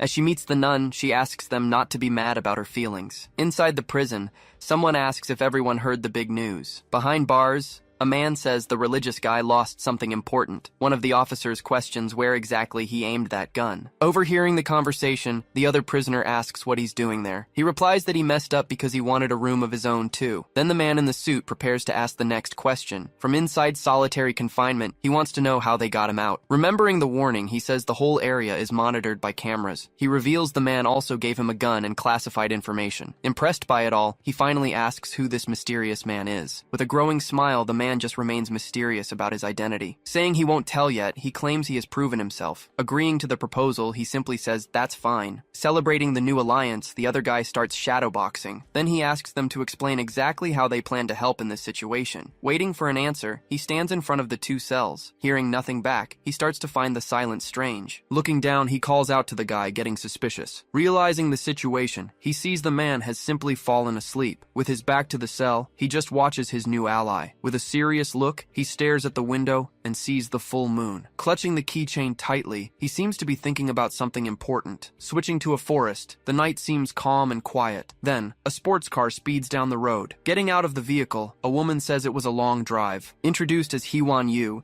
she complains that she'll never understand a certain decision. Arriving at the mansion, she questions the reason for building it on a mountain. Walking through the hall, she says he could have owned a skyscraper. Reaching a giant door, she considers him a very peculiar man. Upon entering, she says excitedly that she heard the boss wanted to see her. Then she apologizes, looking a bit surprised by the scene. Seeing the destroyed room, she notices pieces of the floor scattered everywhere. She then comments that she didn't know he was training right now. Serving tea, Gang Chan-ju informs her that he's almost finished. He asks how her trip was, and she compliments the fresh air. Smiling, he says he's glad to hear it. Then he turns and asks Gang Chan-ju to tell him what he's found. Bringing new information, he reveals it's about Ju-young. With a serious expression, he just listens to the news attentively in silence. In Gangryong's grand mansion, the night is calm and silent. Near the lake, the water wheel turns slowly under the moonlight. Gathered in the gazebo, he asks his subordinates for the latest news. Taking a sip, he asks what his son has been up to lately. Gang Chan-ju begins,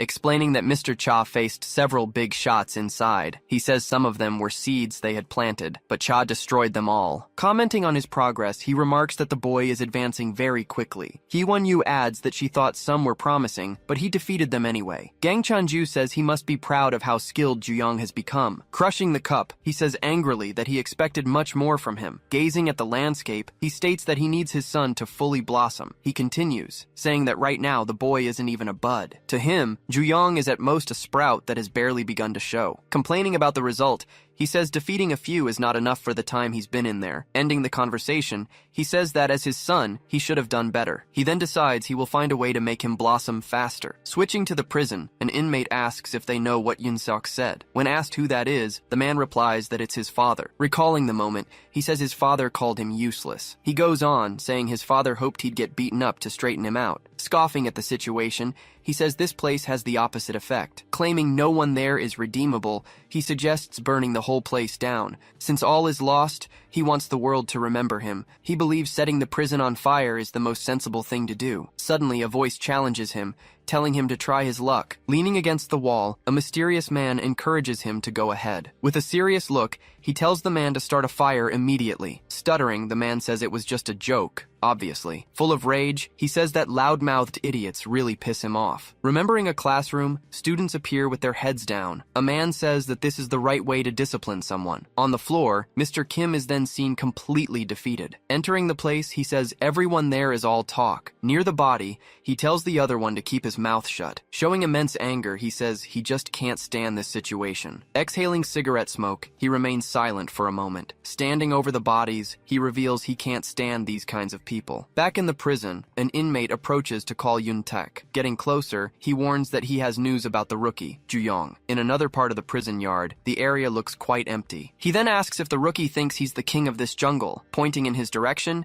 he promises to teach him his place. Changing scenes, a dark prison corridor is shown next. Looking up, a prisoner tells everyone to just watch the situation unfold. Bowed on the floor, the prisoners announce that he has finally returned. Shouting that he has been resurrected, they hear Ju-young asking them to stop. Sitting and reading a book, Gyum says he seems to be doing well. With a smile, he replies that the other guy seems fine too. Asking if anything happened, he hears that everything was closely monitored. Then he notices an unfamiliar face among the other prisoners. Saying he's never seen him, the other explains that he's new. Explaining about the rookie, he says he's a nice guy. Observing the new prisoner, he simply reflects on his arrival. Banging on the door, a guard appears and yells the cell number. Announcing work duty, he tells everyone to be ready in 5 minutes. Back at the mansion, the night continues its calm. The leader then begins to tell a story about something called a poison pot. According to him, the pot was filled with various venomous insects to fight. The last survivor would then possess an incredibly powerful and lethal venom. Explaining his plan, he says he placed venomous insects inside the detention center. He states that his son must consume as many powerful insects as possible. Questioning what he means,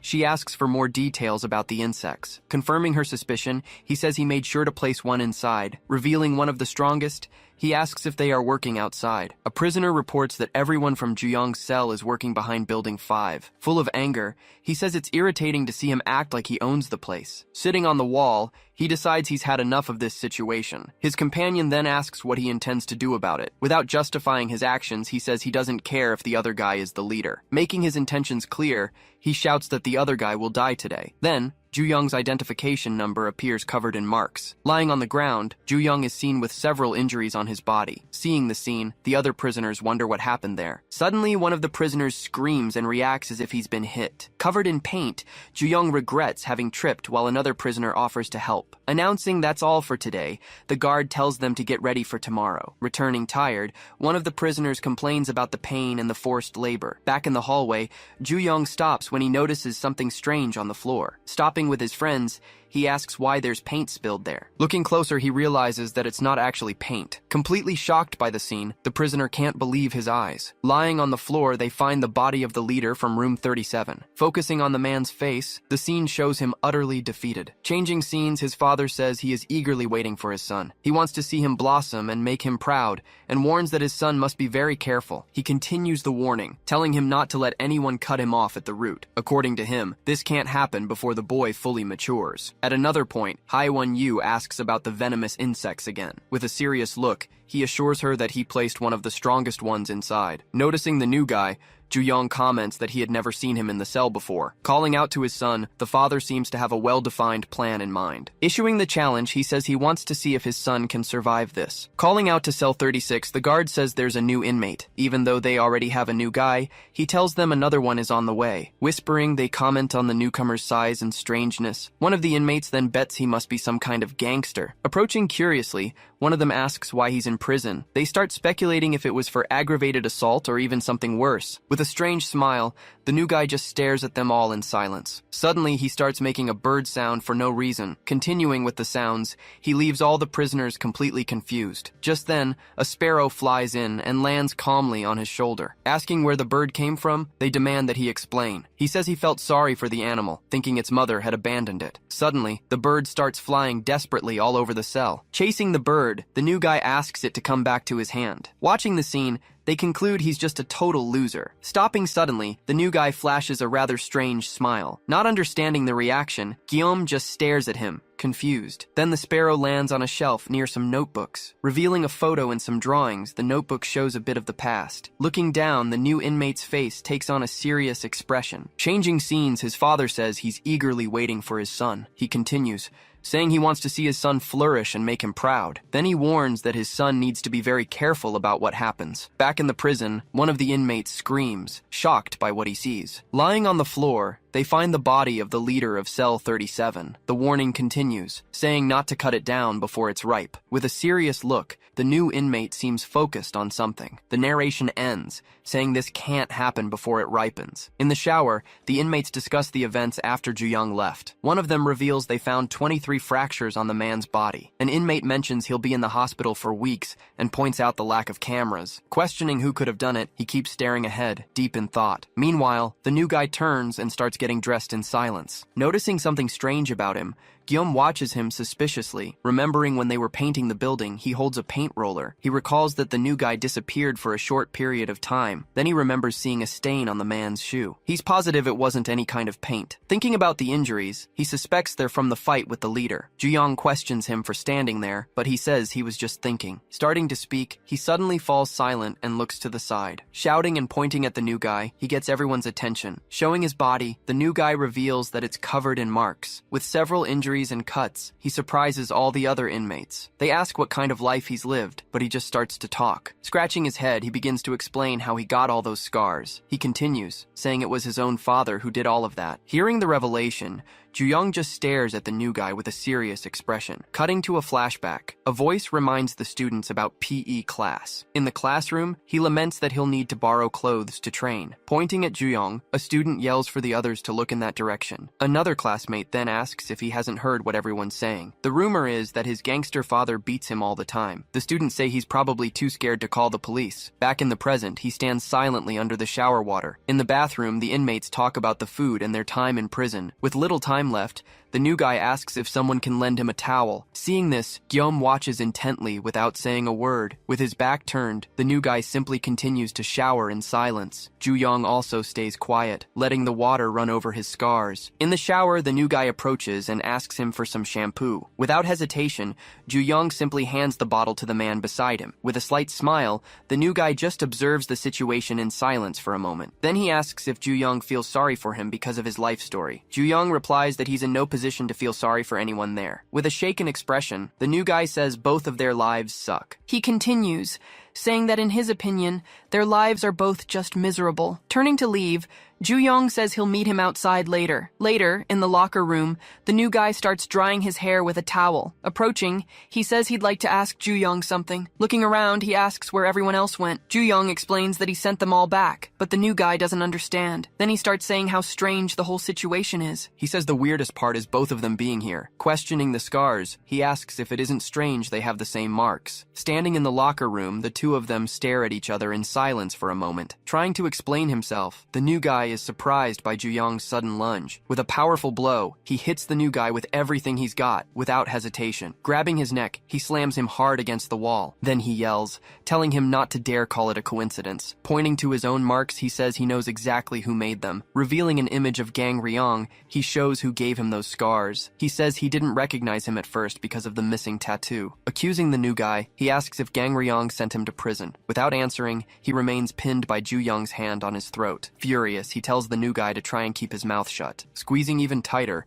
Ju Young increases the pressure on his neck. With a challenging look, he doubts the silence will last for long. Back at the large mansion, the night remains silent and calm. Hee Won-yu then asks the boss if he liked the new recruits. Showing him the group of young men, she says she made sure to pick the good-looking ones. She goes on to say that they don't belong to anyone and have a lot of potential. Letting him know that the Sky Dragon is unaware, she gives him the freedom to do as he pleases. Understanding nothing, the young men just watch the situation with a bit of fear. Sitting in a chair, he remains silent, analyzing all the new recruits. With a smile, he asks what she meant by a lot of potential. Looking at the group, he states that they are all completely useless. He continues, saying he needs hunting dogs that can destroy their prey. Pointing to the biggest one of all, he says he'll take that one. Then he orders her to just throw all the others out immediately. Surprised by his decision, she complains that it took her a long time to gather them. Hearing a noise, he turns and notices a fight breaking out. On the ground, one of the boys attacks the bigger one as he screams in pain. With one strike,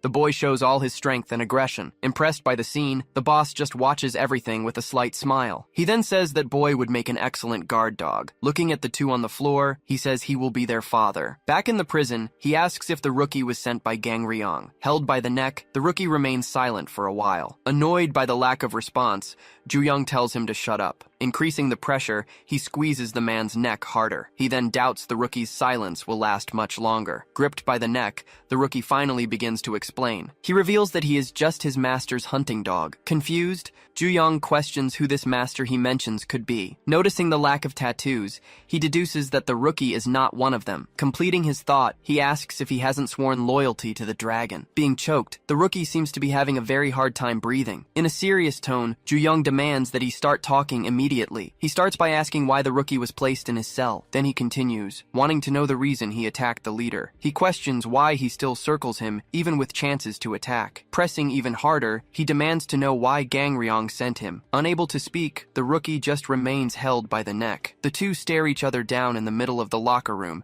the tension thick in the air. With a sigh, the rookie seems to give in to Ju Young's pressure. Clenching his hand, he decides he'll handle the situation another way. With a determined look, he prepares to start a new confrontation. Ju Young starts by dragging him along the wall, then throws him hard against the locker room wall. Holding his jaw, the rookie refuses to speak. Ju Young says he's in a bad mood from being reminded of that man. With a furious look, he demands that the rookie start talking, but the rookie can't say a single word. Shouting, Ju Young orders him to speak what he knows once and for all. He just lets out a groan of pain, unable to answer the questions. With a dislocated jaw, he can't articulate any words to Ju Young. Lying on the floor, Ju Young realizes the rookie passed out from the blow. Holding the body, he wonders why the rookie didn't fight back. He begins to wonder what Gang Ryong really wants with all of this. Meanwhile, the little bird starts chirping non-stop in the middle of the cell. Near the window, the rookie feeds the bird some breadcrumbs. Irritated by the noise, an inmate throws something and tells him to stop. Ju Young watches the scene and tells himself that it doesn't make sense. He has been watching the rookie, but he hasn't seen anything suspicious in his behavior. Suddenly, one of the prisoners slips and falls in the cafeteria. With the tray falling, food gets all over the rookie's uniform. He just follows his routine, not responding to any of the provocations. Saying he's fine, he seems to be hiding his claws and teeth. The inmates offer him some food and a handkerchief to clean himself up. Ju Young refuses to believe he was sent there for no reason. Suddenly, someone throws water in his face without any warning. Turning around, the inmate asks if he's okay after what happened. Arguing among themselves, one says he wasn't even trying to hit him. With a serious expression,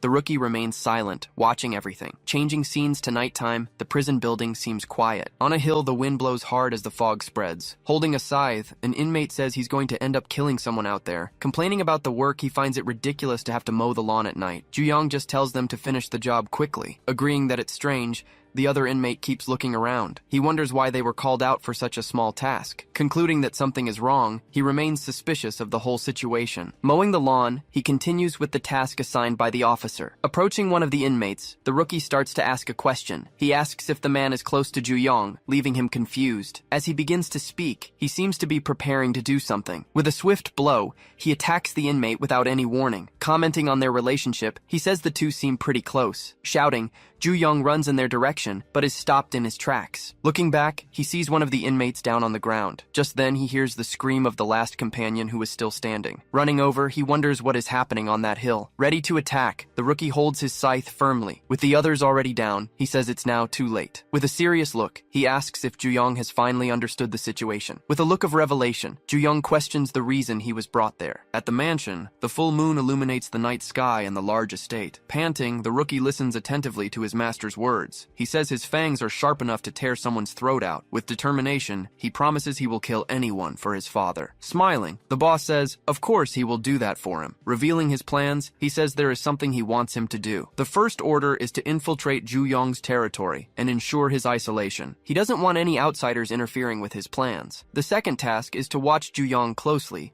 and find out who his allies are. The goal is to discover who his closest friends in prison are. Giving the last order, he prepares for the final part of the plan. He orders the rookie to kill them all in front of Ju-young. With his head down, he starts to process all the information. Questioning the motive, he asks if all of this is to make him stronger. Questioning the orders, he says their relationship is anything but normal. Turning around, the rookie asks how that was possible for him. According to him, that wound should have finished them both right then and there. Showing the pigskin, they mock him for believing it. Then the rookie reveals he knows exactly what Gang Ryong wants with all this. He says he wanted to see how far he would go to strengthen his son, but he didn't think the same method would be used again. Saying that it's repulsive, he shows he can't stand the situation. Filled with rage, he lands a heavy blow on the rookie's face. He yells that he just can't stand it all anymore. Remembering the abandonment, he says he had no reason to believe the man. A man apologizes, saying he can't throw his life away for him. At the orphanage, a man says the boy's negativity would affect the other children. Then, a broker offers to buy the boy, showing that the abandonment continued. Complaining about the boy, they say no one buys him because he's too skinny. Unsure of what to do, they suggest handing him over to the Korean Chinese. Suddenly, the sound of breaking chains catches their attention. With his own hands, he manages to break free from the chains that held him. Limping, he decides he'll do anything to avoid being discarded again. In the middle of the city, he stops to watch the lights and the movement. Hwon-yu recounts that he wandered the streets like a stray dog. She continues,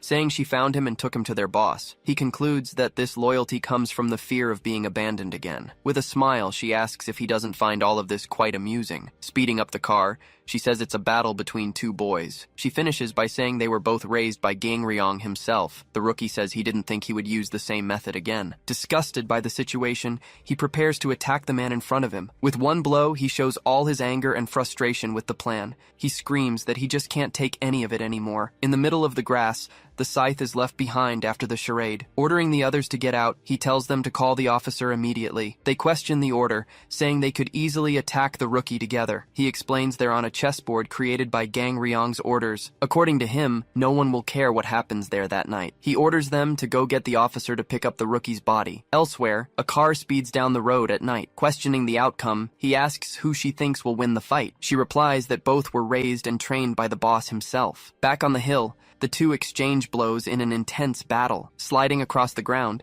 he manages to dodge one of the rookie's strikes. With a quick counterattack, they both land hits on each other. He then lands another blow, showing off all his combat skill. Defending himself, the rookie also manages to land a hit on Ju-young. Preparing another attack, Ju-young gets ready to continue the intense fight. The two move quickly, showing the speed of their movements. Exchanging blows, they continue the battle on even terms. In the car, he comments that their techniques will be very similar. According to him, it'll be like they're looking at themselves in a mirror. Lighting a cigarette, she asks if he thinks they'll be evenly matched. The rookie yells that they are the same, highlighting their similarity. In a simultaneous strike, they both hit each other hard in the middle of the hill. With a smirk, Ju-young says they are not alike at all. Grabbing the rookie's arm, he begins to apply immense force. With a crack, he breaks the rookie's arm without any mercy. With a shove, he throws the rookie away with great force. He says they were taught by the same man, but there's a difference. Slamming a fist into the ground, he yells that the rookie is not on his level. The blow hits the rookie's face, who feels the full impact of the attack. The rookie tries to recover from the blow. Still in pain, he lets out a low groan before reacting. Grabbing Ju-young's arm, he prepares for a counter counterattack. Praising the training, he squeezes Ju-young's arm hard. Questioning the technique, he asks if brute force will make up for the lack of it. Ju-young warns it's no use, but the rookie keeps squeezing. With another loud snap, Ju-young shows the attack didn't affect him. Screaming in pain, the rookie bites down hard on Ju-young's hand. Still in great pain, he keeps a firm hold on the hand. Ju-young hits him with a kick, sending him flying, and says he doesn't care what it takes to win. He says his only purpose is to follow his father's orders. Revealing his mission, he says he's there to finish Ju-young. Grabbing the rookie's face, he prepares for a new attack. With several blows, he unleashes all his anger on the rookie's body. He yells at the rookie to never mention that man in front of him again. Finishing the attack, he says it's better not to mention what shouldn't be said. Fallen on the ground, the rookie looks completely defeated after the barrage. The hill falls silent, with only the two of them left at the end. In the car, she replies that she agrees with her companion's opinion. She says she doesn't think it's possible for the orphan to beat Mr. Cha. He adds that this is only true if the fight is unarmed. Showing a lighter, he says things can change easily. He continues, saying everything changes when someone gets a weapon. Back on the hill, some objects are seen lying on the ground. With the scythe in hand,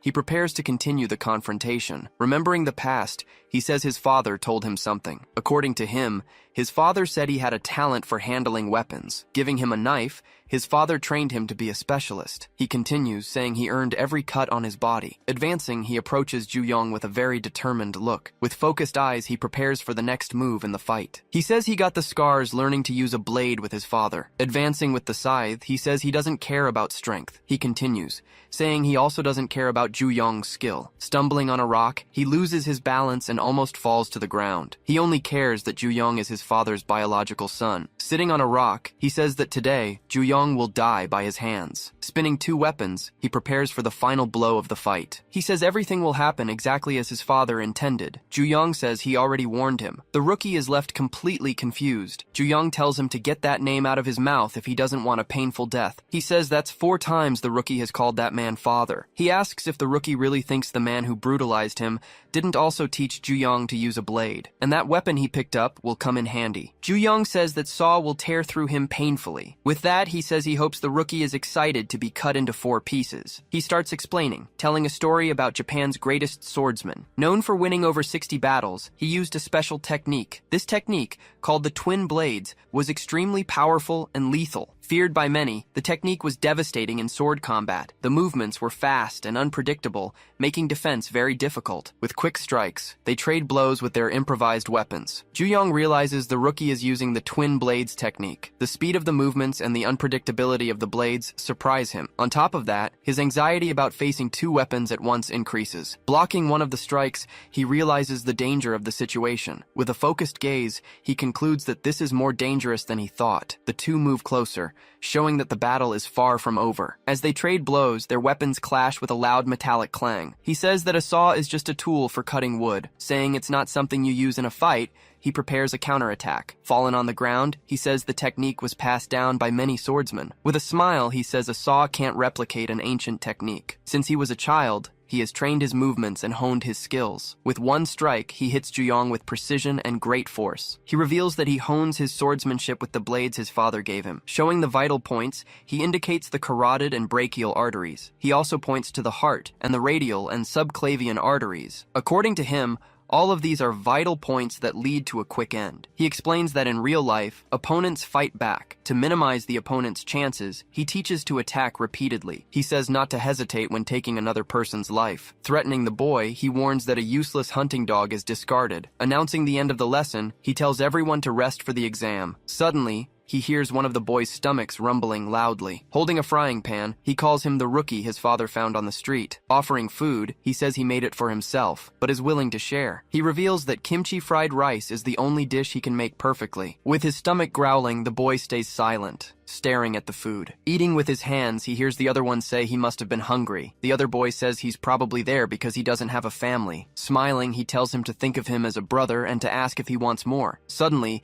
the boy attacks him with a precise strike without hesitation. With several blows, he finishes the other one off without any pity or remorse. Watching the scene, The boss simply analyzes the results of the exam. With a satisfied smile, he says the boy passed the test. He explains that the other one was eliminated because he hesitated during the exam. According to him, only those with a brutal nature can become his dogs. Tossing 2 weapons, he prepares to give the next order. Holding the weapons, the boy braces himself for what's next. He says that from now on, these 2 swords will be his fangs. Remembering being abandoned, he recalls being left by everyone he ever knew. But he says his father took him in and gave him a new chance. With the weapon in his hand, he feels grateful for the life he was given. Trading blows, he says he considers him his father in every sense of the word. With a quick move, Ju-young dodges one of the rookie's strikes. In shock, he reveals that he has already ended many people's lives. He continues, saying he has killed both strangers and people close to him. He reveals he did it all because of his father's orders. Looking at Ju-young, he says that today, he will join his list. With a strike, he warns that he will sink his fangs into his neck. He prepares for the attack, showing all his determination to win. Suddenly, he stops and says that this all feels very strange. With a confused look, he doesn't understand what's happening. Trading blows, he says it's obvious Ju-young is his prey. He continues,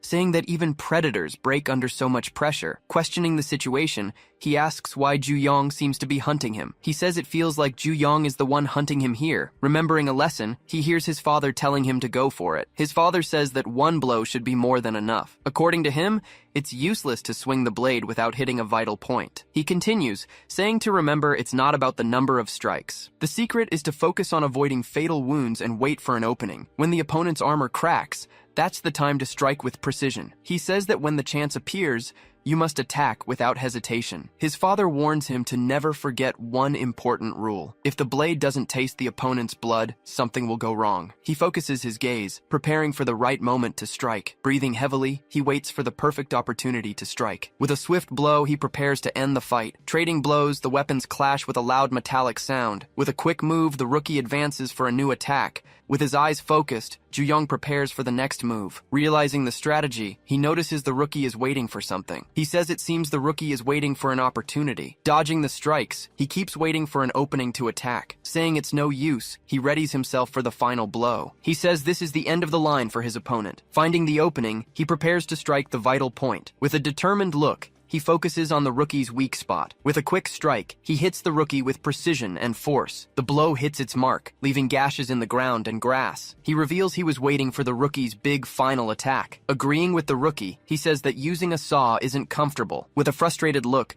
Ju-young says that if he had a sword, he could have cut his neck. Advancing slowly, Ju-young approaches the rookie with a dark look. Remembering the lesson, he hears that the blade must taste the opponent's blood. He says that even so, there are some advantages to using a saw. With a smile, he says to imagine the jagged edges on the skin. He continues, telling him to imagine the saw scraping and cutting through bone. Under the moonlight, he says to imagine the vessels and nerves getting tangled in it. He says that's something a sword could never do. With a swift move, Ju-young ends the confrontation once and for all.